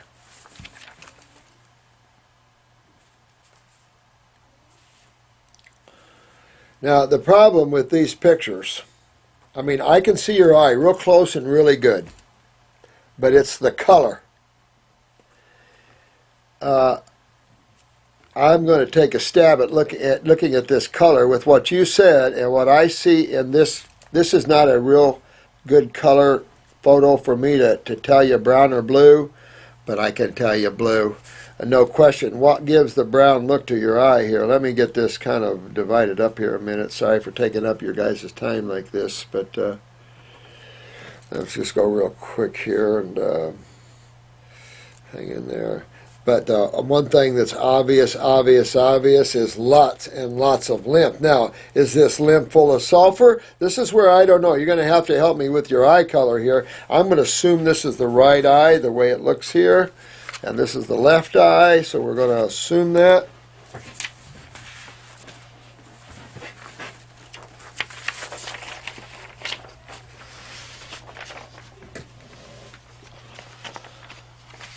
This is her right eye.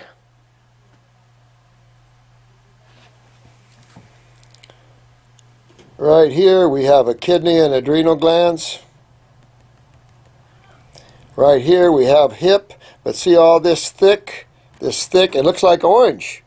This all looks like orange. See how thick the sinuses and head is up here? Very thick lymphatically here. Good strong genes here, but very thick. This is a malabsorption ring around the pupil. It's a brown ring here. Your bowel design is pretty good here. Maybe a little ballooning here in a couple of places, but you don't have any real prolapses here. Really nice that way. This is mid-back. A lot of congestion in the bladder here, in the lower back, maybe even in the vaginal wall right here. It's a female. Thick lymph in the bronchial trunk, lungs. This tends to be the skin ring around here. The sclera here is showing inflammation here in the back here, maybe more toward the bladder area, also up in the throat area here.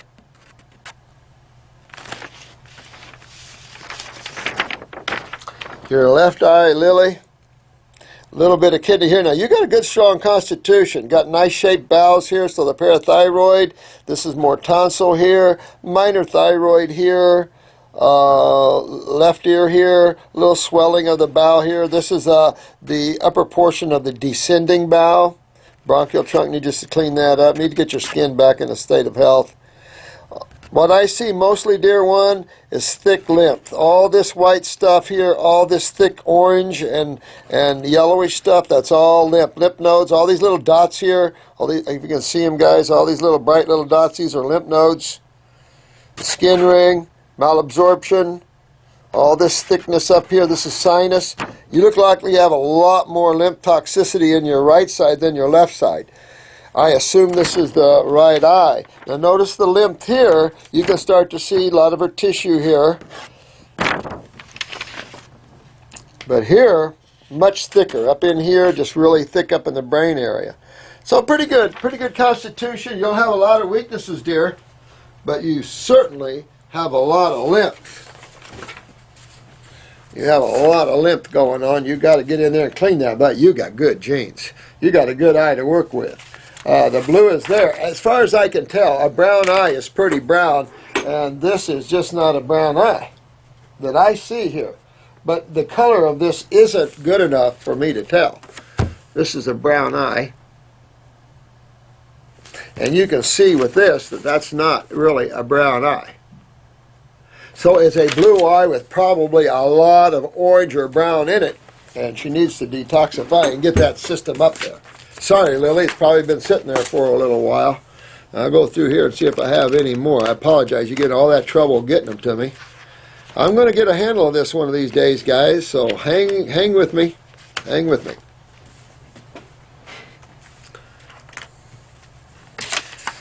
This is Kim. I have to add to my question. Let me see. Oh, here's the question down here first. Now, let me see. I've been writing to you before under the alias Cool. Oh, yeah. Now I've come to realize that stomach pain that I was... Oh, yeah, that was the vertebrae. Yep.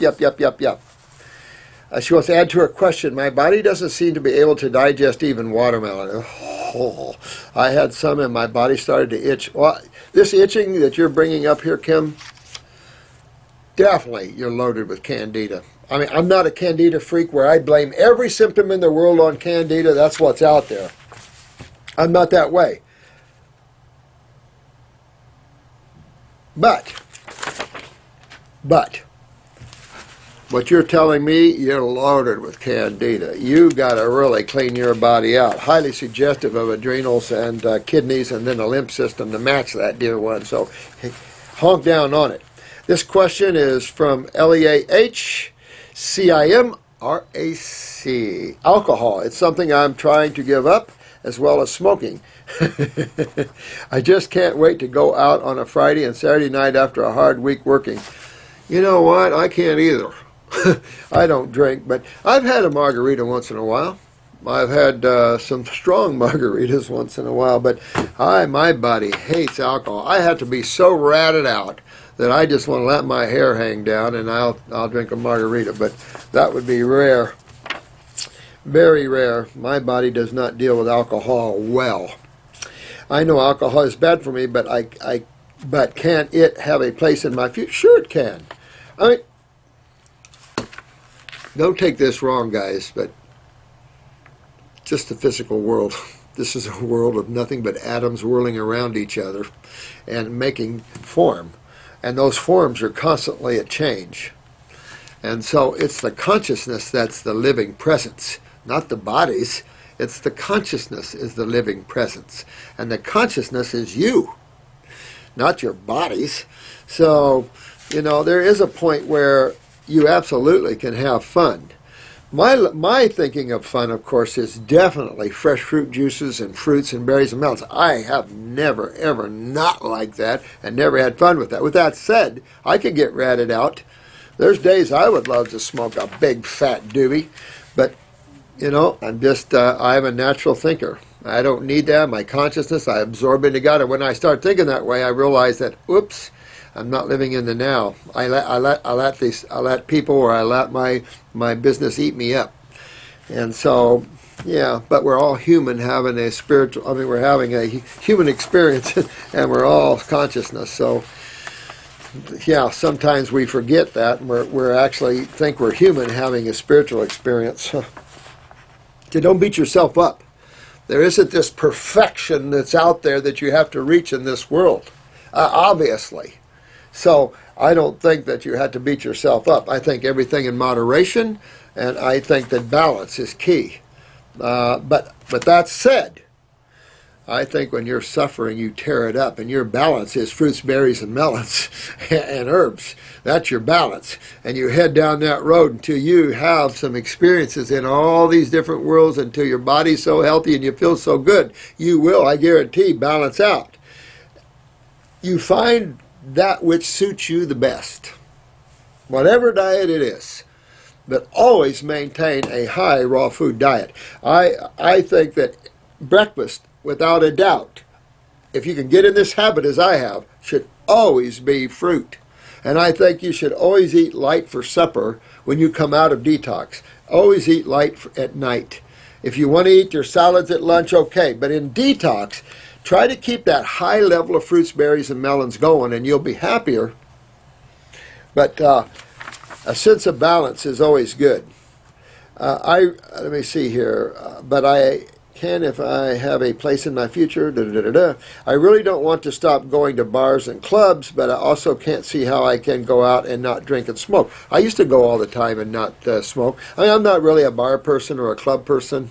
I'll be honest with you. I'm an outdoors kind of guy. I'm much more into the woods and stuff. But I can't be around cigarette smoke night in Florida. You can't smoke in bars or anything. Thank God. But I can't go to Las Vegas and go in the bars and stuff. There's no way. Instant headache if I smell cigarette smoke. What are your opinions, suggestions? Well, some of you might not like that from me, but I say that moderation for everything. If you want a little wine, make sure it's organic without the sulfites and stuff like that. I think man needs to walk with balance. But if you're suffering and you're hurting, you tear it up. You get into this deeper level of detox and get rid of your symptoms and stuff so you can have a body here to have some fun.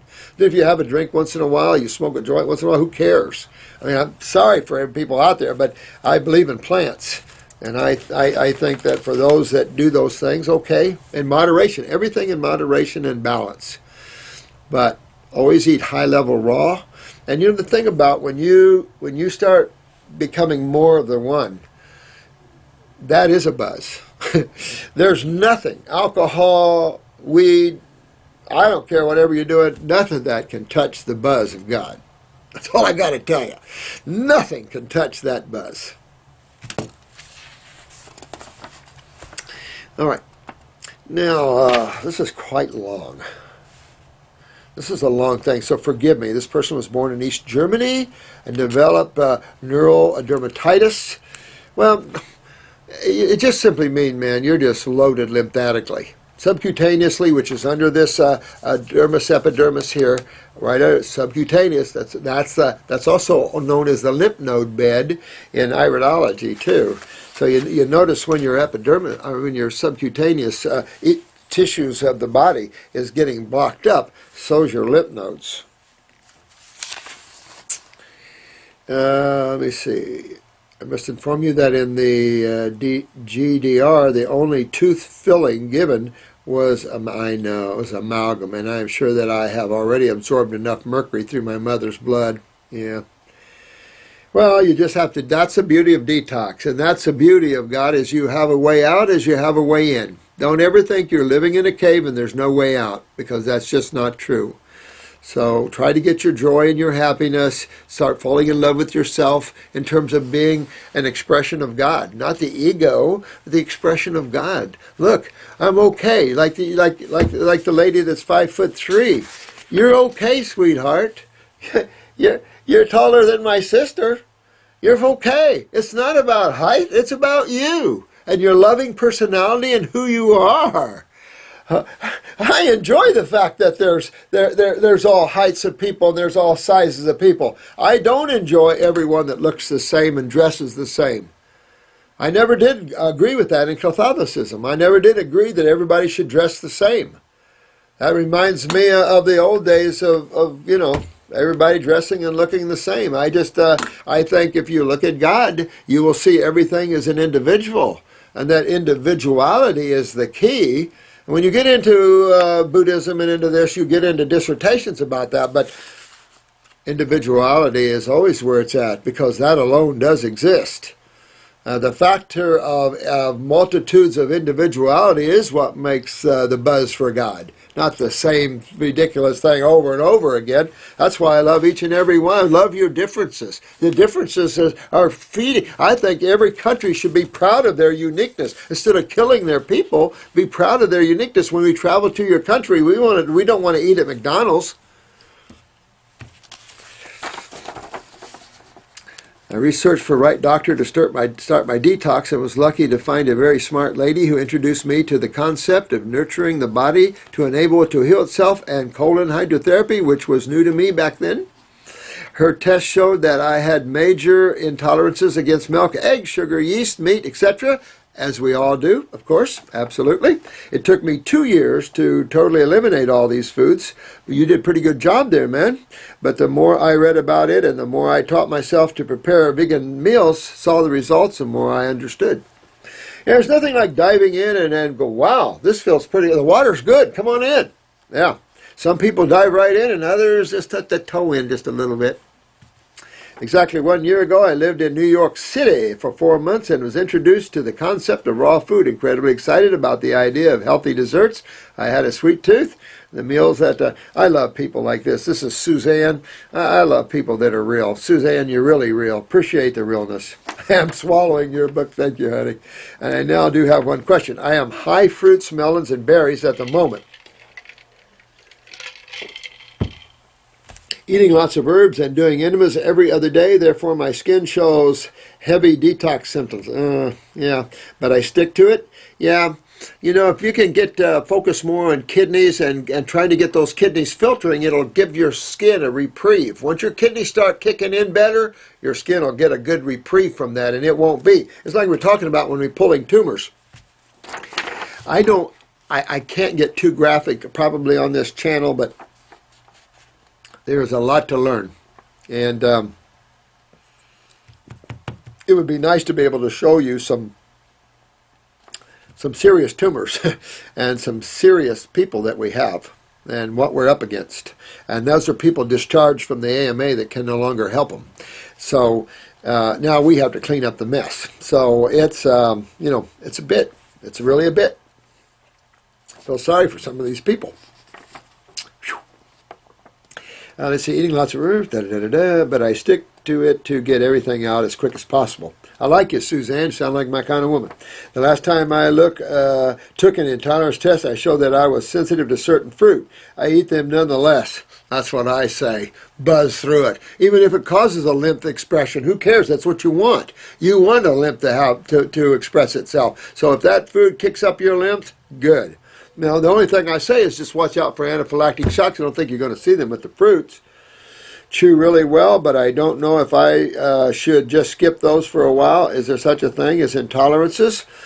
Well, I think there's definitely times where certain fruits will be good for you and certain times where your body just doesn't want them. I think if you use your intuitiveness, you will know that. And you just, nah, I don't want that anymore. I want this. And just move with the intuition. That's your spirituality anyway. And just listen and say, oh, I want those today. No, I don't want those. You know, and follow that course, knowing what we're choosing from, and then which one does your body want. Thank you, Dr. Morse, again. Well, thank you, honey. I really appreciate that. Love from Germany and love from the States. Suzanne, sounds like a great woman right there, guys. YouTube questions. Let's see. First of all, thank you, and thank you, too. Who am I talking to? Rose Garden. I love roses. I don't really focus on raising roses because, and orchids, I love orchids, but right now, I just got too many. I got a lot of bromeliads. I got a lot of things to take care of. It's just I just don't have the time. Maybe on retirement, I'm going to go the Dr. Jensen way. I know it. My family and I have been soaking up the information in your videos. Thank you. I think, boy, good. For myself, I recently purchased your kidney one, adrenals one, lymphatic one, endocrine glands, female reproductive. Wow. Wow, wow, wow. For my fibromyalgia, Raynaud's, deep leg thrombosis, menopause symptoms, acid reflux, osteoarthritis. I realize that these symptoms should improve systemically once all these herbs kick in, but question number one. My body stopped producing hormones at the age of 40. Well, I couldn't quit producing them all, and I started having menopause symptoms, okay? So that is suggestive of pituitary, all right? When I think pituitary, I think transverse bowel. Now, remember, we've had the years with the iris work, so we get more connected to relationships of tissues. So definitely clean up the GI tract. Stomach and bowel number whatever, 1 or 2, generally speaking, lymphatic 1 capsules, 2, 3 times a day. Start pulling on that bowel wall. GI broom if you want. Kidneys number 1. I'd also jump to a kidney number 2. Get my adrenals up. Adrenals are fine. You get adrenals and endocrine glands. That's plenty right there. Now the female reproductive does have chaste tree vitex, which will actually help get the pituitary turned on. So you are dealing with that pretty good. I like your choice there with the female reproductive. Don't be surprised if you start your period again. That's very common to see this all the time. And that's because you're fixing why you lost it. You're fixing a problem here. I have been on estradiol and progesterone for... See, now what that's going to do, even though you might be low in that, that would be a wake-up call to weak adrenals. So you're not worried about... Well, at your age, you probably still are worried about estrogen and progesterone ovarian-wise, because you still, you don't want to conceive, I don't think, at that age, but you still have your monthly cycles. You're losing that because I think the pituitary, very, very young to actually be through that cycle. And we see this a lot where the pituitary gets weaker and weaker, and then you quit having menopause. FSH gets suppressed, and blah, blah, blah, blah, blah. Should I stay on progesterone? I don't believe in using steroids and hormones because, again, the message and the effect is always suppression of your adrenals, not the increasing of their function. So I do not recommend these at all. I'd recommend a glandular. If you were going to hit them, you'd be better off getting a strong glandular and popping up your adrenals quicker that way. Is the female reproductive too hot for my acidic body? No, that is not a hot formula. That is a progesterone formula. Black cohosh is more of an estrogen formula. If you were, say, a woman that had a hysterectomy, you had vaginal dryness, then you would take black cohosh. It would inspire estrogen from the adrenals and everything would be good. But the female reproductive formula is a glandular strengthener. If anything, it's more on the progesterone side, which is safer.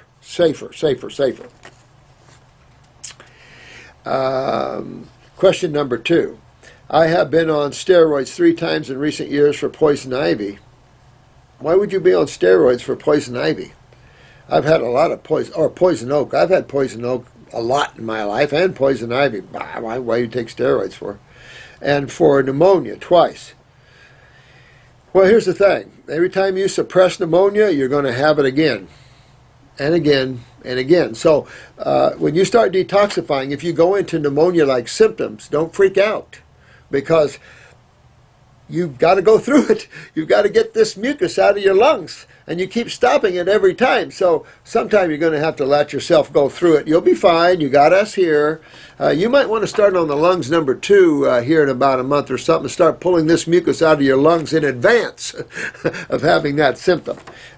Make it go a lot easier.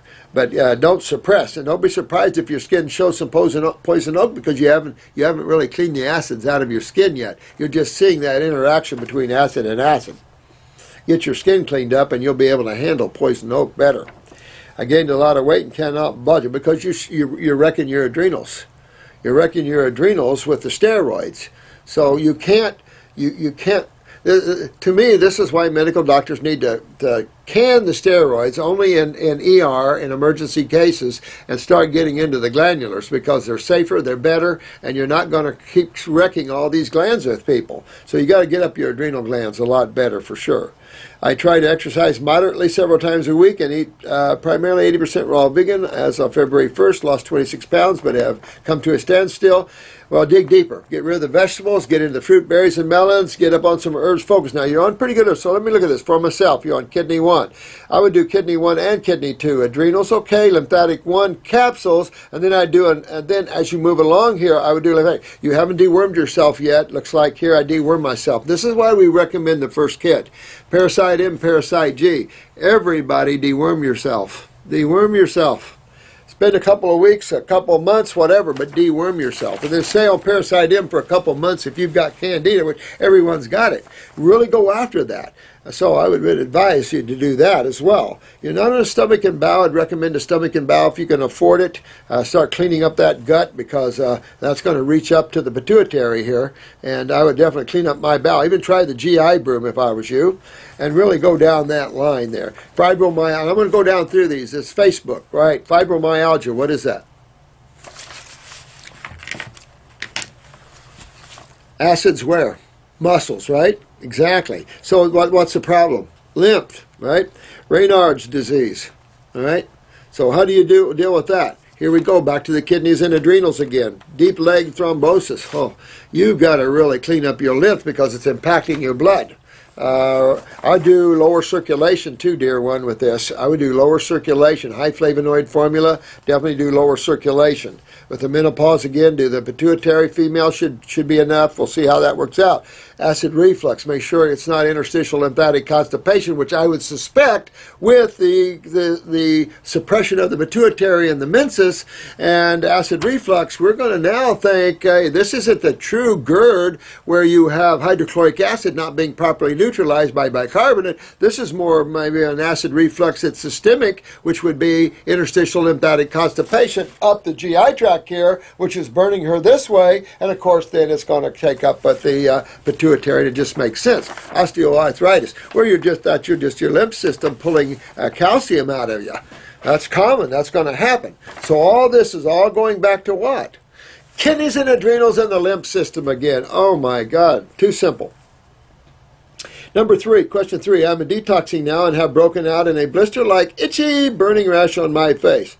Oh, so we know probably is your pituitary, dear. You're loaded here. You're loaded in your face with the lymph. You're loaded all over. So you're systemically backed up lymphatically, which you would be. Kidney and adrenals. Reynard. So you get back on that. All this will come out. All this stuff will come out of you. All this stuff will come out of you, dear. Can you suggest anything that I might put on it for relief? All right, we do have some creams. We do have some comfrey cream in there, some Heal All cream, not mine. We're trying to get mine redone. But we do have some nice comfrey cream in there, really healing to that. Absolutely use something like that. A comfrey cream, anything golden seal, comfrey, horsetail, you know, something like that. Calendula, chickweed, stuff like that. Comfrey being one of my favorite healers of skin, and of course golden seal, of course. I use bentonite clay to draw the poisons. Yeah, but I just put a nice healing cream that has some drawing power. If you get a hold of my, we're trying to get my cream put up. This is for her mother. Question 4, at 72 years old, my mother broke 6 vertebrae in her back last year from a fall, oh my God, and discovered that her osteoporosis was so advanced. And doc said her bones were like honeycomb. She was given something like Fosamax. Ooh, bad drug. Boniva too, you notice that one?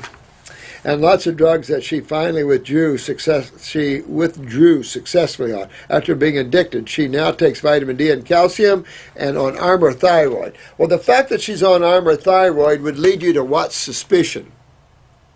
You're right, parathyroid. Now, why would we be thinking of parathyroid and thyroid? Calcitonin, thyroid. Parathormone, parathyroid. Both are essential to calcium utilization, and particularly parathyroid. So, we have a case here where the lymph system is pulling acids out of the skeletal and probably connective tissue. So this lady needs to get her kidneys at 72, go after her kidneys and adrenals, go after her lymph system, clean her bowels, and go pop up her parathyroid and thyroid. Even though Armour's natural T4, let me tell you, I'd shift to a glandular. You're not going to lose your thyroid, and you're going to pick up the calcitonin, which you're not now with the Armour, and you're just going to make everything better. You can use the Bones formula. I probably would at this level use the Bones formula. I've got Kelp in there. I've got the comfreys and the horsetails, the high silica stuff. So absolutely, I would do that. But I am most definitely would get my thyroid and parathyroid up to functioning here and clean out her lymph system, because you have to think, why is she losing calcium out of bone? Well, where is that going to take you? Acids. And what system deals with acids? The lymph. So it's going to kind of come back. She's your mom, so there's the genetic past there in terms of their genetics there. So her bowels are probably a mess. This is the husband. This is a long one. Sorry about that, guys. For my husband, question number 5. This is about the last one I can do.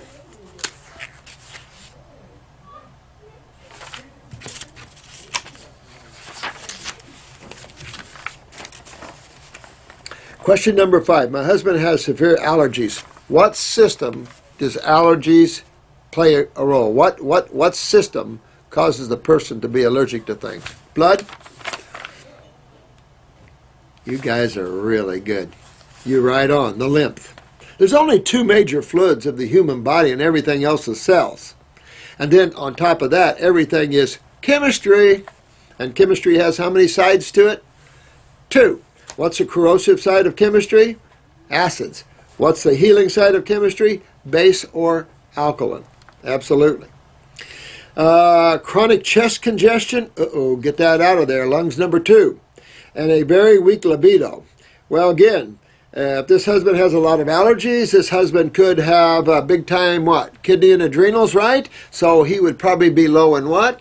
Yep, testosterone. Matter of fact, he could even have a little prostatitis. Have his PSA checked, of course. You might want to do that. He is even at 39. At 39, he could have high PSAs. Remember, I've seen cancer in PSAs of 2. in a 40-year-old male. So, and he's 39. So anything above 1 PSA, unacceptable. But would be in line with him because he has allergies, meaning his lymph system is backed up. It's going to take us right to the kidneys and adrenals. When we're at the adrenals, we're at the testosterone, estrogen, aldosterones, right? We're at all the goodies. But then you got the prostate, you got the testicles. They all get backed up lymphatically. They all get inflamed. They all cease to perform. Absolutely. He has noticed some shrinkage down there. Cute. Think that shrinking down there with a little puppy. And according to his lab work, his testosterone numbers went from 500 down to 200. Told ya. But thing is, yeah, he doesn't want to shrink the little winky. But again, this is all about acids and what acids do to us. So he's got real-time kidney and adrenals, which is backing up his sewer system, giving him the allergies, also breaking down his libido. And of course, this congestion interstitially is getting in the lungs as well. Need to get on the lungs too, need to get the kidney. I ordered the kidney, endocrine, lymph, and male reproductive. I wouldn't do the male reproductive right now, dear one. Hold off on the male reproductive. Make sure his PSAs are low first. Male reproductive is hot. It's aggressive, but we don't want to use that in the warnings on the bottle. We don't want to use that if he has inflammation. We want to use the prostate formula. And then we can use the male reproductive formula. It's like a woman, when she's hot, she has ovarian cysts, she has endometriosis or uterine fibroids. You're not going to give her more estrogen. You wouldn't want to do that. You don't want to give hot in a hot situation. So when acids are heat producing, you don't want to give something that is more acidic. You know, only oncology does something that ridiculous and stupid. But you're getting there. You're good. You're picking good. But I want you to think more bowels, too. I want you to think more of that as well. I do apologize for so many questions. Thank you, honey. I just have not found them, I guess. But that's okay. I think in advance, you're welcome, welcome, welcome. Rose. Well, Rose by any other color. Thank you, Rose. Appreciate it. I hope that's helpful to you. Sorry I had to go kind of fast, but I've got so much to go over, and my time is gone. We've already been a couple of hours here, and I better get this off. Owen Fox, you good man. Nice to see you, young man. I haven't talked to you in a long time. Is it good detox protocol to try catch a cold and flu? Now, this is a good question Owen brings up here, guys. Is it good detox protocol to try to catch a cold flu off other sick people? I tell people all the time to go hug somebody that's sick. But the problem is when you're on raw foods and herbs, you can't always, your body's cleaning itself so good, it's hard for your body to trip. It's not about catching, it's about tripping the body to detoxify itself. It takes a lot of bacterial action, or even high viral loads don't always do it. Cold weather will do it, stress can do it, raw foods can do it, of course, anything alkaline can do it. Things like that. But yeah, if you can catch or trip, oh yeah, because in each healing crisis you're going to get out so much more than what months of detox could. So yeah, anytime you want to trip your body into a good cold or flu-like symptom, you're right on, Owen Fox. Honesty, not joking. I'm true. No, I tell people that all the time. Owen, go out and hug somebody that's sick because you need to break loose. The problem is acids create coagulation and dehydration, which ends up with thickened fluids. Hard to just expectorate. Remember, we had a guy the other day end up in the hospital because he broke up a big wad of mucus out of him and it got trapped in his throat. It's just all the little problems we have in detoxification. I got, not joking, but I just caught a flu-like thing and got lots of mucus up. See what I'm saying? You're right on there, Owen. That's just what you do. You're going to expectorate a lot more when you can go through these healing crises. Trust me. Never want to stop a healing crisis unless it's too long and too hard on you. Then back off and stop them. How funny it is. All you have to do is start eating cooked food. How interesting is that? I loved it. Kind of gave me a slow down and extra appreciation of more. Isn't that neat, man? I'm telling you, take care, my friend. Take care of my friend. Listen, good job. But you bring up a good question. You guys are good. We're getting this. Aren't we getting this down into some good areas? Absolutely. So you did good, Owen. That's exactly what I tell people. I get the most out. It's rare for me to ever have anything. But do I want it? Absolutely. Absolutely. Because your body, when it's in the purging mood, watch out. Your body's going, man. I get out of the way. You know, because the more I get out, the happier I am. I don't have the negative thing, oh, I feel so bad. No, I want a positive, oh, I feel so bad. Isn't this good? Yeah, I can really get this up. Absolutely. You don't turn the positive into a negative, or a negative into a positive. Absolutely. So, no, good job, man. Good question. Since the sun is acidic, shouldn't we be avoiding it during fasting and detoxing? I sun gaze quite a bit and wondered if I should still do it while detoxing. Thanks again. Oh, thanks, man. Oh, yeah, this is Leah. I think so. I don't think the sun will bother you when you're detoxifying, to tell you the truth. Although, I don't think too much time in the sun would be good if you're highly acidic, no question about it. Get that body alkaline and you'll be like the flower that follows the sun. Oh, I love those healing rays. Thank you. But in an acidic environment, it's hard to be that because you can feel that extra pain and stuff from it. So, good question, though. Love these good questions. Thank you so much. This is Stage Bandit. Dr. Morris, will the chlorophyll from juicing the green part of the watermelon slow down detox? I don't know. That's a good question, man. I don't know how to answer that. I really don't. I wouldn't think so. I wouldn't think so. I never juice watermelon, though. I just never have because talking about that, I bought two real nice ones this morning. It cost me $8 a piece, so I'm anxious to tear them apart. Let's see what they taste like. I haven't eaten today, and I'm actually I had one banana this morning, and I'm anxious to tear into some. Hi, German man. I remember David Wolf saying that the body transmutes magnesium and silicon into calcium. It does silicon, but not magnesium. I'm guessing it's the liver that does that. It is. It is the liver. And that's biological transmutations. Matter of fact, I just came over that book here. I was looking at some resource book, and it was such an old book. Biological transmutations. And guess what? Still some of the biochemists boo-hoo that. Constipated biochemists. Yeah, absolutely. It's silica into calcium. That's why horsetail and comfrey all work so well together. Absolutely. But then, I don't know. The body can do so many incredible things. This is Organic Superman. Dr. Morris, if possible, we really need to see real cases of real people. Promise. Promise. Just got to get them to give me the okay to do that. Some people, they don't want privacy. Sometimes I can't even have another healer in here. Some people just want their privacy. I'm open to it completely. Any of you guys have an appointment coming up and you want us to film it, be happy to, like Indiana Banana. I'll film the whole thing. I don't care. I really like you guys to get a full grip of this. And if we can get some gnarly cases in here. I can't believe this. Yesterday, it was yesterday or the day before, he had a young man from Naples, 16 years old, has a big company himself, designed the controls for all the video games. Got to be a multimillionaire, 16 years old. Guy's got a brain like nobody's business. Hope he takes this on and cleans himself up. A bunch of us on the Facebook have discussion on the Heal All tea and how it makes our mouth and throat feel dry after drinking. Cause for that? Any ideas? Absolutely. Hey, Facebook. M. Carbone, you're making it too strong. You want to cut it way down. 1 teaspoon for 4 cups of water, better. The 1 teaspoon for 2 cups are for douching, mouth gargling, and mouth cancers, and colorectal cancers. 1 teaspoon for 4 cups be a lot better, or it's going to it's astringent. Feel the astringent on the mucosa? A lot of tannins and stuff. Cut way back on that. Don't make it too strong. There are people sucking it down strong. Don't need to suck it down too strong. And I think you guys will do well with that. Cut it back, okay? Way too strong. Oh, thank you. This is Rita Marie. Thank you, sweetheart. Welcome. So happy to have found your channel. I count my blessings. Well, thank you, dear one. I hope you're doing well. Enjoy the ride. Appreciate it. I'm going to have to cut off here, guys, but thank you so much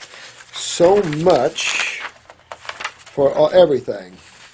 This is fatigue here, depression, anxiety. I can't stop. All of you guys are so good. M. Carbone, so storing watermelon, just room temperature's okay. Yeah, I keep them on my floor, but I keep my house around. I run hot. I run hot. I can burn, if I touch people, I can burn them sometimes. So I run hot. So I keep my house about 74 degrees, and I keep my watermelon on my tile floor. So it keeps them cool. I have to cool myself down.